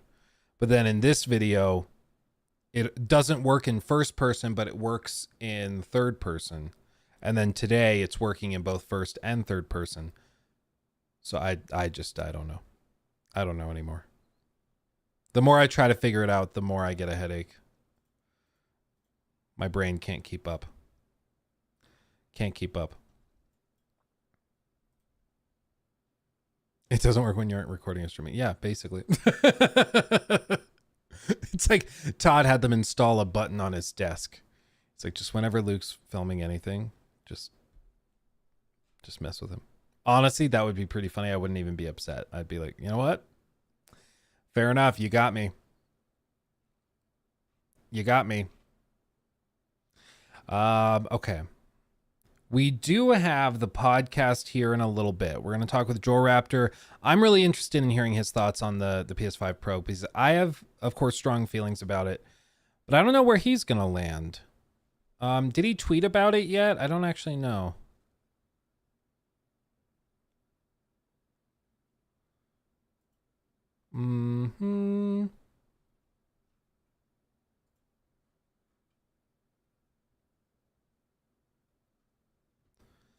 Yeah, hold on. What's this article from The Verge? Sony wants 60 FPS PS5 Pro enhanced games, but it's happy to settle for less. It will also have an Ultra Boost mode for games that don't get enhancements. Sony's working on a new high-end version of the PS5 codenamed Trinity and likely to debut the PS5 Pro later this year. This is from April. So in this report from April, they were saying Sony wants to add new modes in games. The PS5 Pro Enhanced label will still be available for a variety of other scenarios that include 30 FPS games. Developers have the option of increasing the target resolution for PS5 Pro games that run at fixed resolution on PS5, or even increasing the target maximum resolution for games that run at a variable resolution. Okay. That could mean that we see PS5 Pro enhanced games that run between 1080p and 1440p resolution at 30 on the base PS5 and run between 1280 and 2160 on the PS5 Pro for the same frame rate. A fixed resolution increase from 1440p to 2160 would also qualify as a PS5 Pro enhanced game. So in this report from April, they were describing how PS5 Pro enhanced does not mean 60 FPS.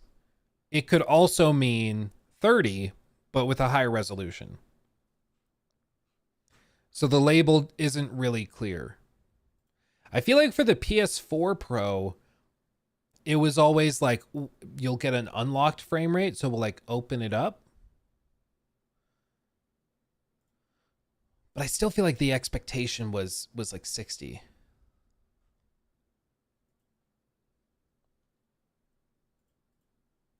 I also just thought this was funny. Should I share this with Joe Raptor?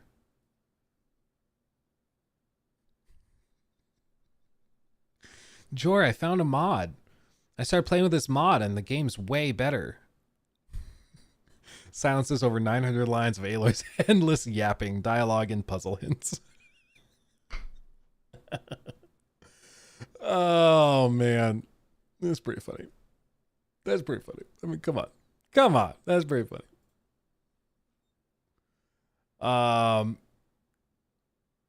Oh man, no way. Jeff got community noted. Oh no. Oh no. Jeffrey, no. I did see this from Legacy Killa about this post. Jeff doing PR for Sony right now.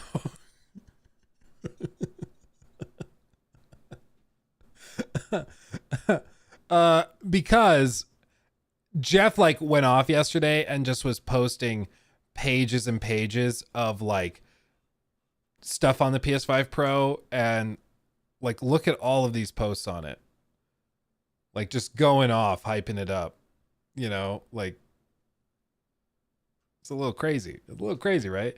So people started making fun of him, and he posted this poll, and you know, people were not that thrilled.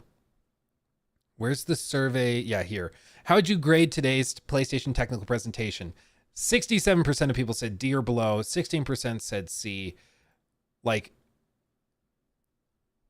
insane numbers. 80 to 85% of people were like, yeah, it was like C or less. Like, it's people not that thrilled, not that impressed. And in this post, Jeff posted this thing. He said, here are the inflation-adjusted prices for mainline PlayStation consoles since launch. PS1, $611 in 1995. PS2, adjusted for inflation, $546. PS3, $778. Okay. I'm assuming this is the cheapest variant. PS4, $538. PS4 Pro, $522. PS5, $606. And PS5 Pro, $700. The suggestion being it's not actually that expensive. It's actually about the same price in terms of purchasing power adjusted for inflation as a slightly cranked PS5, right? That's the suggestion. Or it's actually closer to what you effectively paid for a PS4 with like an extra $100 spent on it, right? Like that's the idea, I think. The problem is the PS5 Pro is comparable to the PlayStation 5 Digital Edition, which is not included in this list. Didn't have the disc drive. The PS5 Pro disc drive is $80, so that with it would be a total of $778 for it to be 1-to-1 with the rest of the PlayStation versions in the list. Easy to understand. Yeah, important context. And you have to factor in the vertical stand because these games, or like the PS5 came with a vertical stand in the box. PS5 or PS4 Pro, you can just stand vertically. But at the very least, if you're comparing it to the PS5, you have to include those things. In which case, it's actually closer to 800, like 810, when you factor in everything else. And then at 800, it's pretty clear how expensive this was. And the point is, like, the PS4 Pro basically took the spot of the PS4 in terms of price point. The PS4 became cheaper, and then the PS4 Pro took over its price point at the premium slot, and everything else became more affordable. This generation, the PS5 and the Xbox Series consoles, if anything, it seems like they've gotten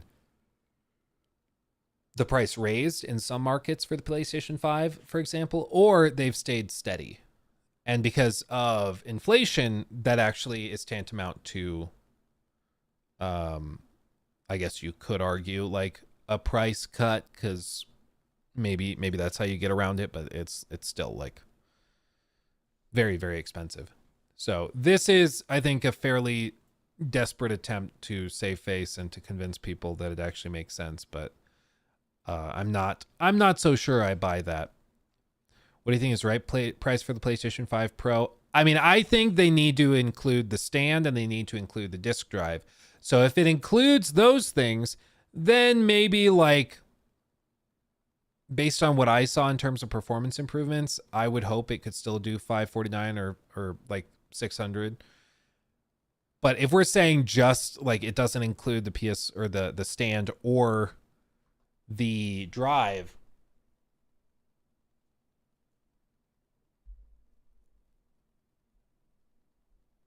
I mean, pretty much you have to just knock off $100 because that's what they've taken out of it in terms of value, in my view.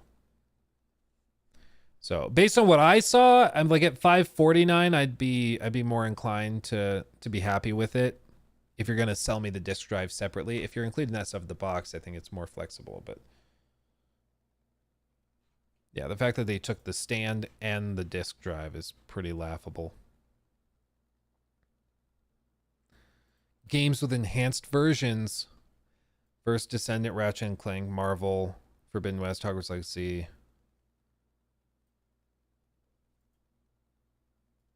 Like Assassin's Creed. Is that the only upcoming game that's enhanced? Looks like it. Man.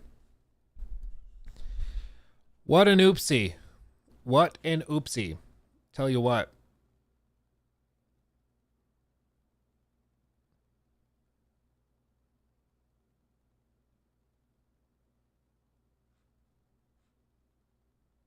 Okay. Anyway. Oh, we already watched it, Vion. Way ahead of you. Way ahead of you. Hunter, we're gonna have to push the mortgage payment out a month. I gotta get a console that is insignificantly better than the one I paid $600 for 3 years ago. Tell me how that goes over. Hold on, what's this? Oh, we were just looking at these guys yesterday. We were just looking at these guys yesterday on stream. I don't think we're not gonna watch this whole thing, but this is a funny headline. PS5 Pro, a new expensive way to play PS4 games. It's a little savage. There's a little savage. I'll give you that. Okay, that's funny. That's funny. What did they say? Hatfield, as always, I'm joined by Max Scoville, host of IGN's PlayStation podcast, Podcast Beyond. Hello, hello. And Ryan McCaffrey, host of IGN's Xbox podcast, Podcast Unlocked. Always a pleasure. And what a couple weeks it's been for PlayStation. First, there's the whole Concord debacle, and now we finally know it's official. The PS5 Pro is real, and it's real expensive, and it's coming this November 7th to be exactly. So it costs $700, and it does not come with a disk drive or a vertical stand. What that $700 does get you is an upgraded GPU with 67% more compute units than the current PS5 console, 28% faster memory. Sony says this enables... I also... Hold on. I'm realizing now, did they show it laying horizontally even once in the presentation? I think it was always vertical. I think every single time they showed it, it was vertical, which again just shows that, like, in their view, the definitive way that it should be presented is the way where you have to purchase another $30 thing for it. Like, why aren't they showing it sideways? In the past with PS5 marketing materials, you know, they'll show the sideways version and then they'll also have a vertical one next to it. But I think that they kept it just vertical, which again makes removing the vertical stand just feel even slimier. Of the PS5 that many of us have had for 4 years already now. So, Max, what was your initial reaction to the news about the PS5 Pro? I think very much the same as everyone else, is that it's way too expensive. But you know, the sort of caveat there is, I think for what the technology you're looking at, like, it's not too expensive, but it's more that they haven't given any reason to justify that technology. Again, like they showcased the ray tracing in Jedi Survivor, which was touted as a next gen game. And literally next week it is coming to PS4. So it's kind of weird to be, you know, showing off this PlayStation 5.5 by also being like, oh, and by the way, this game comes out to, you know, 10, 12-year-old hardware next week. Yeah. Again, they didn't show us anything new in terms of games, which again, this was a showcase of technology. They were showing off what their hardware can do. But the point of the device is to play games. And these are games a lot of people have already played, and sure, they look better, but these side-by-side comparisons are so granular that it really just doesn't, there's no wow factor here. It's very much, it feels like one of those, what's wrong with this picture? Can you spot 10 differences type of, you know, children's magazine puzzles. I can't even tell you how many times I saw the meme from The Office of Pam holding up two pictures being like, Creed, what's the difference between these pictures? It's really important you figure them out, and hands them to him to figure it out at the desk. And then she cuts away to the camera. It's the same picture. Like, that meme has been going around hardcore after this presentation. No, I just, it's a drag, because I remember when the PlayStation 4 Pro came out, that the questions that was answering, or the problems that was fixing, was a lack of HDR and a lack of 4K support. In this case, the PS5, yeah, literally added 4K support. Yes, it was checkerboarded, but 2016 was a weird time because we were moving out of the 1080p HD era into the Ultra HD era, where all of the TVs that were being sold in stores were being pushed towards that new resolution, which is literally 4 times the number of pixels. Like, it hugely improved, right? So if people were upgrading their TVs, their old 1080p capable devices just did not look good on those big displays. So what they did with the PS4 Pro is they were like, hey, we can fix that and make those games look good even on those big displays. And it worked. It actually worked. And it was a quantifiable difference. With this, you know, the other joke that's been going around is people saying, like, this is basically just a, $700 for some crisper pixels in the background, which you can technically say that about any piece of, like, incremental improvement to hardware in gaming. Like a graphics card, a new graphics card, it's a small incremental improvement to make the background less blurry and to make things look a little bit sharper. Yeah, the 4090 versus the 4080. Oh, now your shadows are a little softer. Whoop-de-doo. Was that worth the money? Like, you can do it for pretty much anything, right?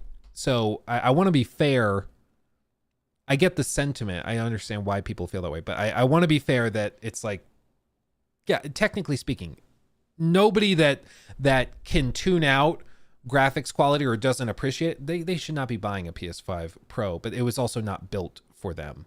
either. 5 allegedly launched with 8K support, but nobody has an 8K TV, so that's sort of a non-issue. Apparently, they took the 8K logo off the launch model box. You won't find that on the Slim.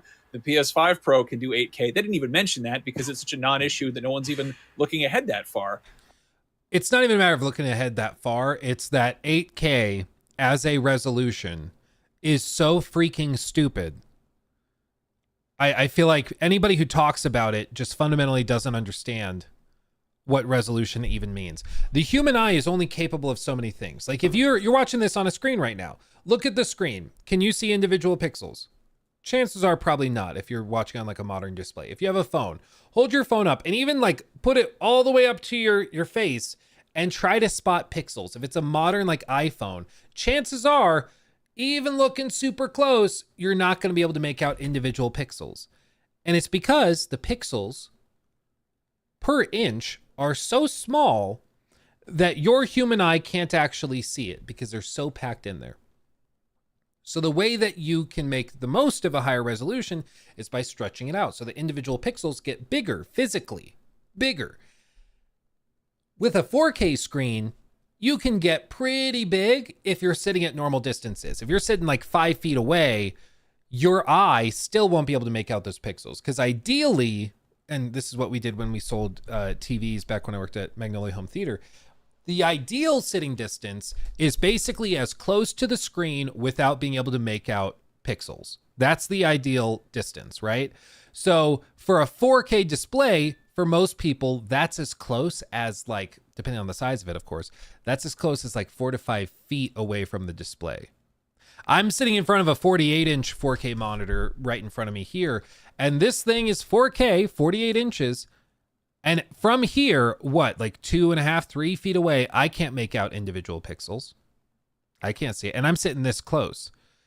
In order for me to see individual pixels, we'd have to like double the screen size or maybe increase by 50, 60, 70%. And then I'd be able to tell, in which case I would back up a little. And now I can't. And I'm at an ideal viewing distance. With 8K, the density of pixels is so freaking high. You would have to sit like probably 5 to 10 inches away for a large screen that's like 80 inches to be able to maybe pick out pixels. Maybe. More realistically, it's like 3 to 4 inches before you can start to see pixels. In which case, you can't see the difference between 4K and 8K unless you are 4 inches away from a 75-inch screen. So what are you doing? So in that case, okay, we'll make the screen bigger because then you can sit farther away and see the whole image and appreciate it. For 8K, that screen has to be the size of like a movie theater screen. It just doesn't work. There is no scenario where 8K makes sense for a normal human being. It just doesn't. It just doesn't. And anybody that's like buying an 8K TV, because I've seen them, Samsung sells some. I think Sony has a couple proof of concept ones. It's all marketing. And I'm telling you this as somebody that loves to spend money frivolously and somebody that really appreciates good displays and used to sell these things. And I had the trainings from Sony, the trainings from Samsung on those displays. 8K is literally a gimmick. It doesn't mean anything, okay? For the love of God, do not go out and buy an 8K TV because you think it's going to be magically improved. Like it's actual marketing nonsense. What's much more impactful, what you're actually going to notice the difference in, is the quality of the lighting system in the TV, in the display. So if it's micro LED backed or if it's an OLED display, that will make a big difference over like an edge lit panel that looks like crap. Higher refresh rates, things like that. Those things you'll actually notice. 8K resolutions, it's just a way to charge people more money to think that they're getting more because the number is bigger.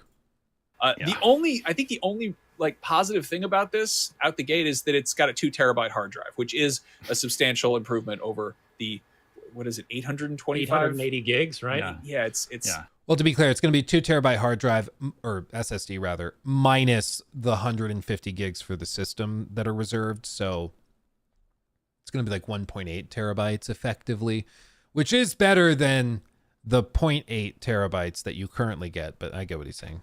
It's heady, but again, for how much money it is, it really just feels like a big ask of consumers. It feels, I'm just going to say it. It feels like the announcement of the PS3 price, the infamous, you need to get a second job to buy this thing. This is Sony hubris at its finest, and it's extremely frustrating because when the PS4 Pro was shown off, I remember, and I maybe fact check me on this, but I remember that they, in addition to showing games we'd already seen in action, they also teased upcoming games, which was kind of like, oh, you want to play this new upcoming game? Well, here's a machine that's going to let you do it. This thing is obviously going to be great for playing games like GTA 6. That's a big one.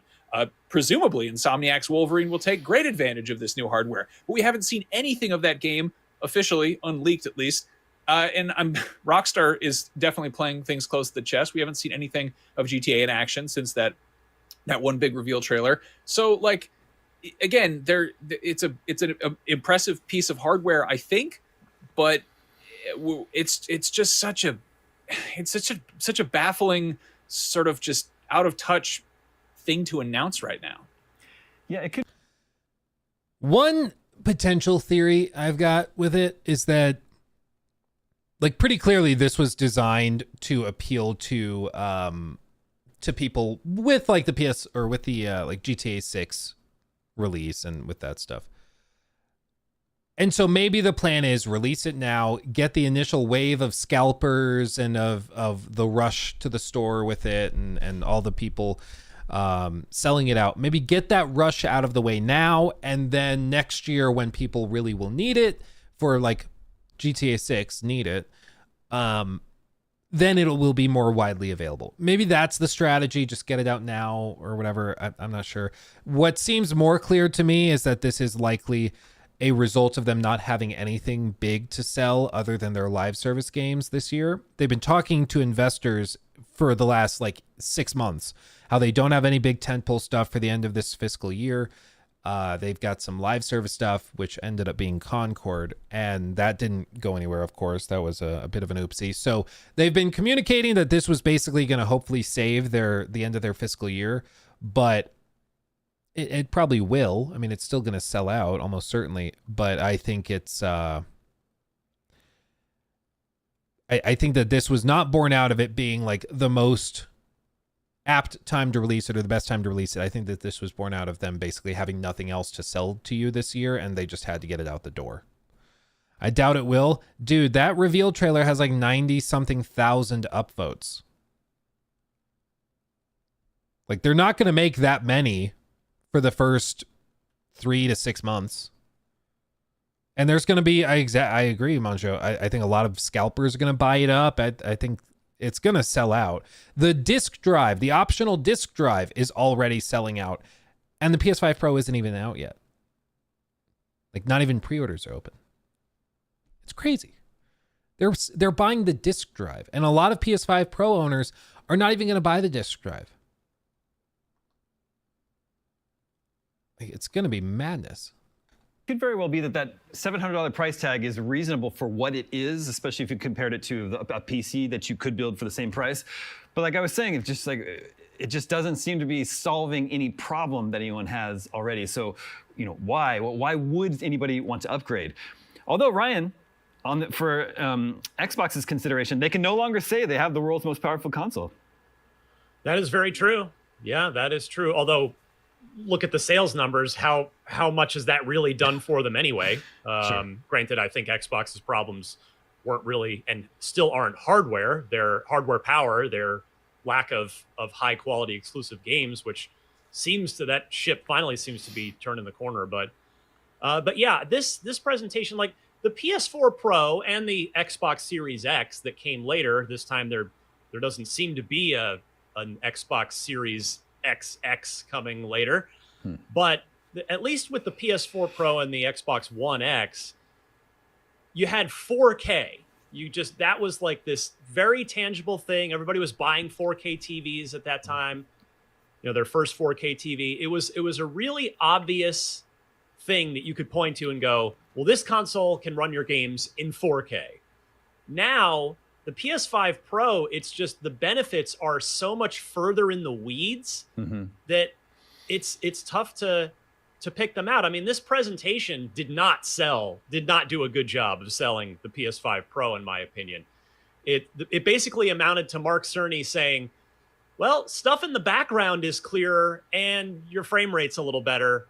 And then I was shocked that they gave the price at the end of this thing, because I was expecting 6. And then when we were talking, was it last week's episode or the one before, about the price increases on PlayStation in Japan? And I thought, okay, well, I guess 650 might be in play. I honestly was not expecting 7 at all. That 7 is, I did not think they would go there. So this was, it just didn't sell this thing. And then when I sat with it more, my real concern, now I should caveat by saying, I am on record on this show saying that I will buy one of these specifically for GTA 6. I'm still going to do that. I'm going to trade in my PS5 for whatever a retailer will give me at the time. Like $20, yeah. Time to take a little bit of the sting out, because I just think GTA is going to be that special. I mean, GTA 5 was for me, but my bigger concern here isn't so much dunking on the $700 price, which it's getting dunked on today as we record the day that this announcement happened, and it should be dunked on. But my bigger concern is, what about the price expectation now for the actual next gen, the PlayStation 6, great point, and the next Xbox? Because I think now the floor is 700. And I know people on Twitter pointed back to, well, the PS3 was 600, and then we walked back down the price ladder from there. The PS3, I think, was an outlier. It was the cell processor, Sony's whole in-house custom chip. These are just PCs now. So the architecture is different. The marketplace is different. But when we can look at what history tells us, the PS4 Pro was 400 when it launched. Then the PS5 came along at 500. The Xbox One X, which came a year after the PS4 Pro, the One X was 500, and then the Series X launched at 500 as well. So neither one went in the downward direction from mid-gen refresh to the proper next gen. So I don't see Xbox Next or PlayStation 6 being less than $700, and they could be more. And so that's the scarier piece of this as far as console gaming goes. Now, yeah, I mean, they're pretty clearly walking the price up, and Sony starting to sell everything separately too is preparing to nickel and dime everybody. It's the same thing Apple's done, where they removed the charging bricks because they were like, oh, we want to go green, when in reality they just didn't want to have to pay for that. So they increased margins a little by doing that. And then they're like, oh, we're going to make the cable shorter. Remember when iPhones used to launch and they would include headphones like in the box? No? Well, they used to do that. It used to be you'd buy an iPhone and it had little like headphones, the wired headphones in the package with them. Now they don't do that. Imagine if they included AirPods with each iPhone. Can you imagine them doing that? Like, no, it's so foreign for any of these companies to be like even slightly generous with how they package these things. It's hilarious to even consider. But it's pretty clear they're going to do it. I mean, it's just with all this stuff, again, we've said it 1,000 times already. The PS4 Pro answered a question and gave somebody, or gave players a new way to play and enjoy their games in a tangible way. It was like, oh, it's an improved resolution, improved frame rates, this and that. Like, you can actually tell the difference. But what does the PS5 Pro solve? What is the problem it's looking to solve? It seems like the solution it's trying to provide is to provide people 60 frames while retaining higher image quality. Okay. But I think most people's frustration recently has been that games that even have performance mode aren't hitting a smooth 60. And yeah, they do look like crap, so maybe this does improve it. But it's still just something where a lot of people feel like this is something that should have been present to begin with. So like, I have to buy another console to just get the result that games should have been achieving to begin with. Like, what are we doing? So I think the sentiment is accurate. I think a lot of people feel this way. Let's see what Max says. Stopgap mid-range thing.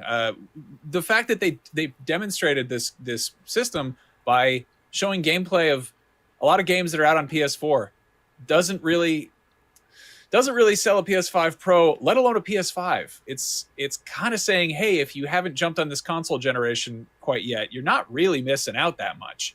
And again, we see so many things cross-gen. They showed off the ray tracing in Hogwarts Legacy. If you don't care about ray tracing, you can play that game on Switch. It's a it's a non-issue.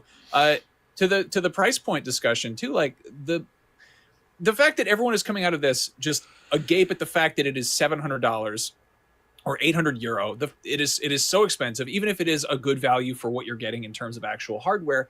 There is no other conversation people are having. No one is like, wow, but this thing is pretty cool. To say that the improvements are in the weeds, they are literally in the weeds. They are in the nosebleeds. Yes. They are details in the crowd. This is for people who cannot see the forest for the trees and really want to be able to see the trees better because they have been AI upscaled so that the leaves have better anti-aliasing or whatever. Like it's just a mess across the board. It's a mess. Yeah, YouTube chat looks like it locked up. I don't know what happened. YouTube chat's just down. That's weird. That's weird. I don't know. I mean, I didn't change anything, so I don't know. Blah, blah. Maybe I can type in. No, it just says error. Dude, that's weird. Not just your channel. I checked. Oh, so it's a YouTube problem. Dude, that's weird. You try to type in and it just says error. That's funky. Okay, weird. Huh. I don't think that's ever happened before. That's crazy. Chat is... Oh, wait. Sixpin just was able to put something in chat. Maybe? Nope, I still can't type anything in chat. So some people can put stuff in chat. Others can't. That's weird, dude. I don't know what's happening. That's odd. Maybe it'll fix itself here in a few. Oh, see, I'm seeing some other people. Malachi is able to type in. So I don't know. Some people can do it. Some people can't. Anyway. Yeah, it's just, this is a product that doesn't fix any problems that anybody really had. It does three things. Two of them are the same thing. I think the advanced ray tracing, fewer and fewer people actually care about this. I really just don't think it's that impressive. People just would rather have games that are compelling. But even with this stuff, like, it really reminds you that PlayStation just so far this gen does not have hardly any big games like that have really broken the mold. They've done remakes and remasters. They've had Horizon Forbidden West, but that was also cross-generational. God of War Ragnarok was cross-generational. So, like, where is the big first-party exclusive PS5 games to show? They like Helldivers is cross-platform. It's on PC too. Concord is even cross-platform on PC as well. So, like, where's the big selling point? Where's the big exclusive? Demon Souls, which is why, like, they have a little clip of Demon Souls in the trailer, but not much. And that at this point is what, 4 years old? So it's just, at the end of the day, gamers will buy hardware if it makes quality games even better, if it enhances their experience with games. But if people don't think that the games are that compelling, or if they've already played them, they just won't bother, you know? And that's the bigger thing here, is that if you're selling me on a next-gen experience by showcasing games on that are also available on PS4, it's like clearly not going to be that cutting edge. And I think that is something that they just haven't been able to shake, and it won't be shaken until they're able to come in and show some actual next-gen gaming experiences. Once they do that, then there's a more compelling argument to be made. What even is ray tracing, asks Cole on Twitch. Well, it's just you're tracing the rays of light to more realistically light scenes. Like, it's a really cool piece of technology, and it does have quantifiable differences in lighting, specifically soft lighting, and in reflections, where, you know, if there's a light, or what would be a good example?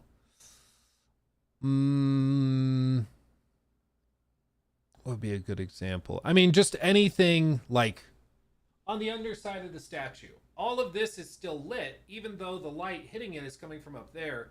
Even the stuff that's not being touched by the light is still being illuminated because the rays are bouncing around the room. In the same way that, like, if there is a mirror that I hold up, in a standard rasterized game, I can hold up a mirror here, but it won't reflect back what's in front of me because it's not able to see it. And screen space reflections only reflect what's on the screen. But if I have an actual mirror and it's ray tracing, it's pathing the rays and it can trace everything back to you. I think it's cool, but honestly, I think that baked lighting is just as effective. I think, you know, games like The Last of Us Part 2, when they launched, were freaking beautiful, and they didn't need all this crazy ray tracing stuff.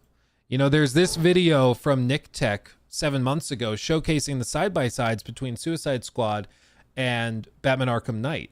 And Batman Arkham Knight is at this point 9 years old. And look at this. I think Arkham Knight looks way, way better. Arkham Knight doesn't have any fancy ray tracing stuff.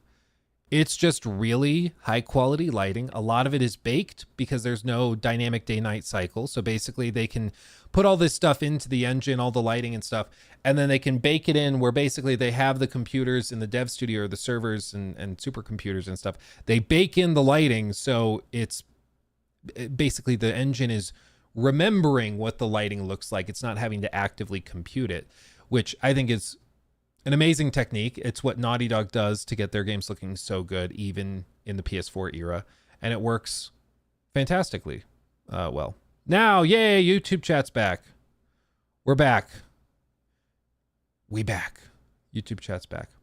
Without a doubt, the PS5 has been the dullest gen in PlayStation history. This coming from a guy who owns every console from Sony since day one. It doesn't even excite me anymore, and I feel like a cash grab for investor testing the waters for PlayStation 6 release strategy. Yeah, I agree, and I think that that's a sentiment that many people feel. Is just that this has been really disappointing, not because the technology isn't impressive, but because the games have been so lacking. And even games that PlayStation has made themselves have been, at the very least, of inconsistent quality, I would say. Some of them have been downright, you know, disasters. Others have just been like, okay, a remaster / remake of a game that I played a decade ago. Cool. You know, it's just there hasn't been a lot of really exciting stuff. And then games like this that you're seeing on screen, not right now, but the Suicide Squad, that's a game that Sony paid a lot of money for the exclusive marketing rights to. You remember the original like gameplay reveal that was disastrous? That was at a PlayStation, I think it was a state of play. I don't think it was a showcase. It was a state of play.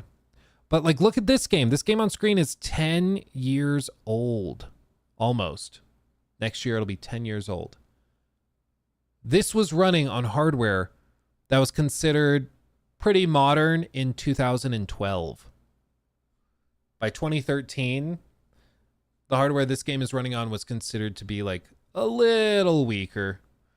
Like that, this game runs on the Xbox One, which is a hybrid between a game console and a cable box. Like, and it looks, in my view, way better than this modern day $200 million game, you know? I just think like, yeah, this is online. It's not as simple as just doing a one-to-one comparison. I agree. I totally acknowledge that. But in effect, I think it's very representative of how people feel about this generation, where they just feel as though games are dull, games are more uninteresting, games are more lifeless, everything is more artificial and placid. Like, look at this. It's heartbreaking. What a waste. What a waste of talent. And people are daring to say, we need to be more positive to these types of games. No. F that. Look at this crap. Like, come on. Come on. I get the desire for us to be like more upbeat and maybe like, You know, make sure give every game a chance. But this is rubbish. To use the language of Her Majesty. God. I was gonna say save her soul, but I don't think that's the right terminology. Rest in peace, Queen. Slay in peace. This is so much better.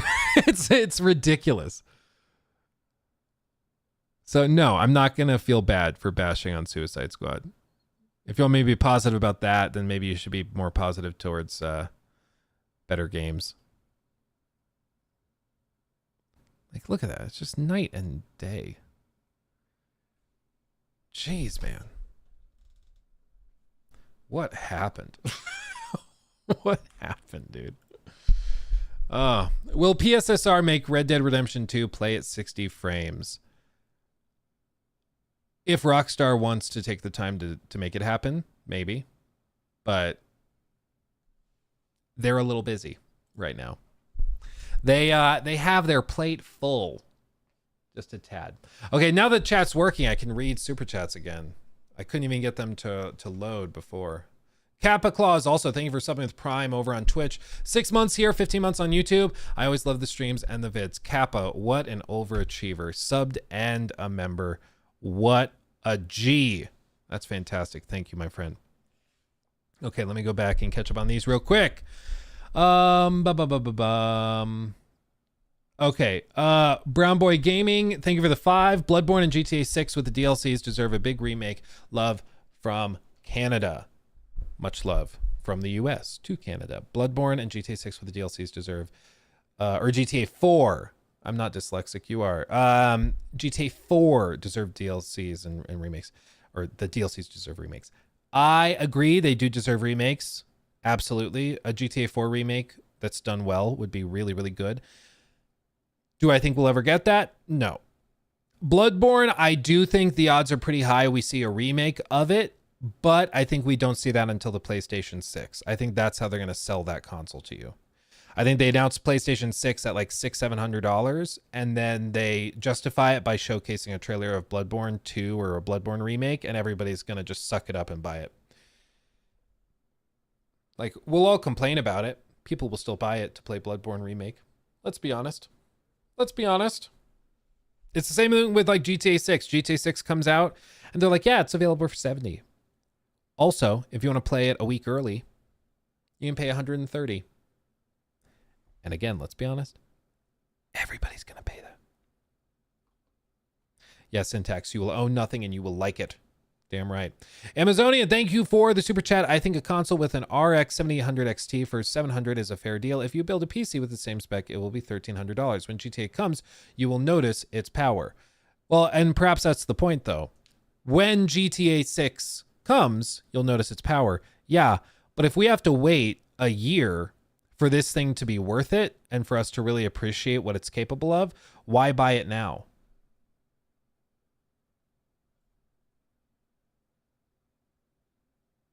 Like, wait 6 months, wait a year for when it actually makes sense to buy it. And maybe they'll do it with a bundle. Maybe you'll get another game with it. But if it doesn't make sense to buy now, why are you buying it now? It's just going to sit on your shelf and collect dust. It's the same argument people made with like the PSVR 2, where they're like, no, it's an amazing piece of hardware. We just have to wait for games to come out for it. Well, if the games that justify it don't exist yet, don't buy it now. Luke, just like you, I like blowing money. Yeah, well, if that's your prerogative, go for it. I will say, like, there are some people for whom this is a fine upgrade. I think they're overspending. I think that, you know, if I have like 2 months to decide if I want to make videos on the PS5 Pro, but maybe we do it, maybe we don't. But if I spend $700 on this thing, I will be overspending what I should get based on what it's capable of doing today. In 6 months, in a year, when more games are enhanced and take advantage of the power, then maybe it makes sense to pay to buy it and to pay for it. But as of right now, there is a list of games that are enhanced for it, and most of them are 3 to 4 years old. You know? Bot Matrix, your GPU is over double. Yeah. And this GPU is capable of well more than what this PS5 Pro is claiming to be able to do. It's a pretty significant difference. Like the PS5 Pro is claiming, according to like the reporting from The Verge a few months ago, they said that they're basically shooting, in some cases they'll be going for 1080p to 1440p raw resolution, then upscale to 4K. A lot of games will still be hitting 30 FPS even doing that. Some might be able to go up to like 60 FPS, maybe, or at the very least be higher in the 40s and 50s. This thing can render native 4K with ray tracing and hit 60 frames. No upscaling required. If you upscale, you can hit like 120 frames a second. It's stupid. This is outrageous. Very few people need this. No reasonable person should be spending $1,500 on a graphics card. The reason I do that is, for one, this was part of a sponsorship, so they gave me the PC. That's number one. But two, the other piece of it is that I do this for work. Like, I do it for a living. So for me, it's not the same as just going and, paying out of pocket for something. There we go. I was like, where's the RGB? I ain't got no Rigby. There it is. So I just don't think it's comparable. I do think it's fair to point out that, because I've seen some people say, well, the PS5 Pro is $700. Buying a PC that's comparable is probably like $800 to $900. I totally agree. It's not really that fair to compare the two. And what people just never mention is that people who play on console don't have the peripherals or other items necessary for a computer setup. When you are buying your first gaming PC, you're buying the keyboard, you're buying your first gaming mouse, you're buying often a monitor. You have to get the extra cables to connect everything together. Like, there are a lot of other costs that go into it other than just buying the box, right? And I think it's disingenuous to leave that part out. Yeah, you can buy like the cheapest $5 mouse at Walmart, but you probably don't want to do that. You want to get a nicer mouse. You just spent $800 on a new PC. You're going to buy a nicer mouse, maybe like a $30, $40, $50 mouse. And then you go and you look at it and you're like, oh, well, the keyboard, the really cheap one's not that great. So I'll buy a nicer like gaming keyboard that's like $60, $70 maybe. And before you know it, now your $800 PC, once you factor in a monitor and peripherals and everything else, you're closer to like $1,000, $1,100 for that first time setup. Or you could just get your $700 console and just plug it into the TV you already have, right? So I just think it's important for us to be as fair as we can. I don't think it's reasonable to just be like, oh, just build an entire PC instead. Like, and that also disregards how a lot of people use their consoles, which is that they plug it into the TV in the living room or in the family room, and they play games sitting on the couch. The old saying is that PC games are lean forward gaming and sit up gaming. Console gamers are lean back gamers. It's a different stance. It's a different energy, It's a different vibe. It's a different vibe. Christmas presents, baby. Yeah, for real.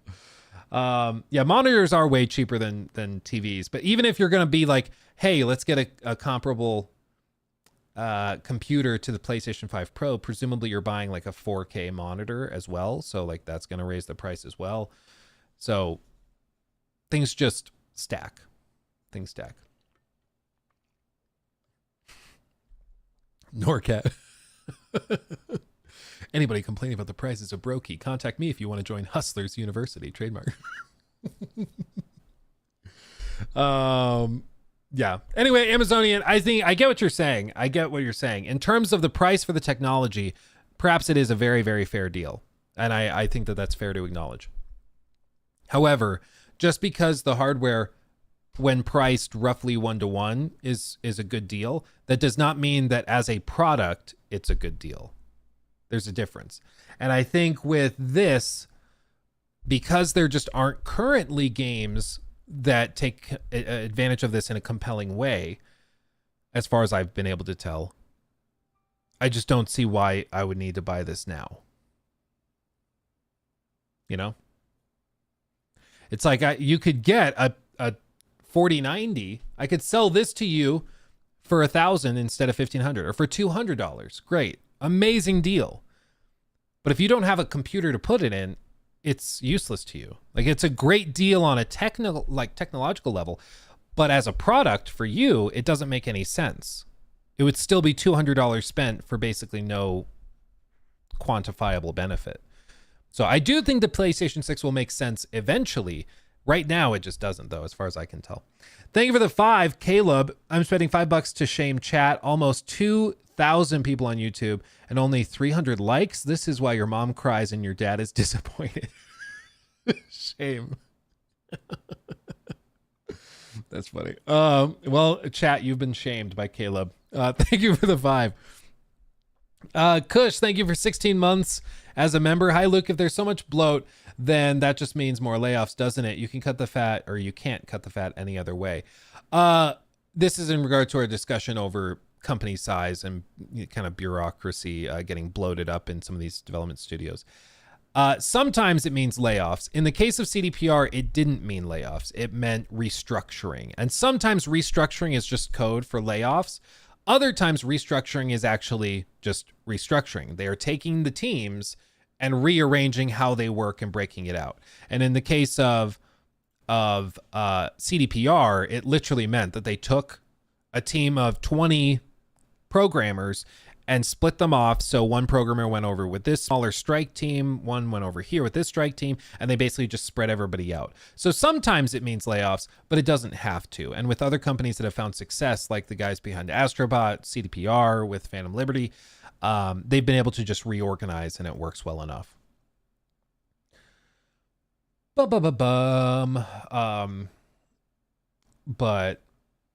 yeah, I mean, to be clear, there probably are roles that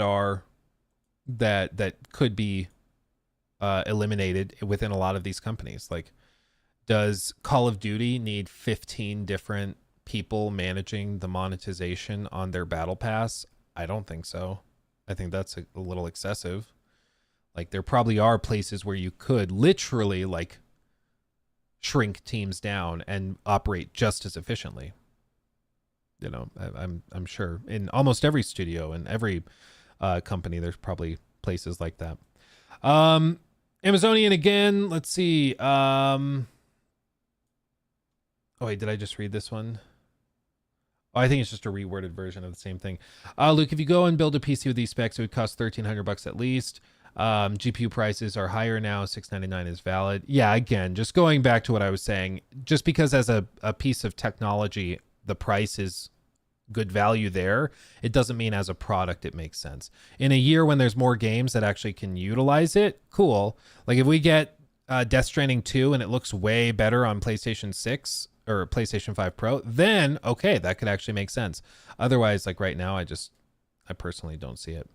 Leo, thank you for the 5. Why is Sony getting blasted for diminishing returns when that's just the way graphical improvement as a whole is going? I think it's diminishing returns on the quality, and then it's also it's a mixture of the high price point and then also the fact that they're taking things out of it too. That feels really, really bad. So I think that there's just many layers to this. I think there's many reasons why people feel the way that they do about this. It's not just one thing. Leo, thank you for the 5. Why is Sony getting... Oh, I just read that one. I'm a professional. This is a good idea. Thank you for the 5. Bro, where's your desk from? I'm making my game room similar to yours. This is literally just an IKEA countertop on top of some IKEA drawers.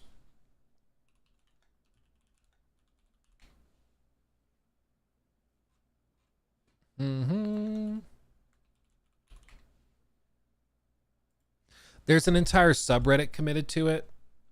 IKEA PC stations. This is like literally just what I have. I have the bigger one. I have a really big one because I like more depth because I have a lot of stuff on my setup. But where's another example of it? Yeah, people basically go and they get like kitchen island countertops you can buy from IKEA for like $150. And then they get little drawers like this that are each, I think they were like $70 or $80 for one. So you buy the countertop for like $150. Each of these things is like $80 You end up spending 300-ish bucks, maybe 350 with tax for an entire desk that's massive.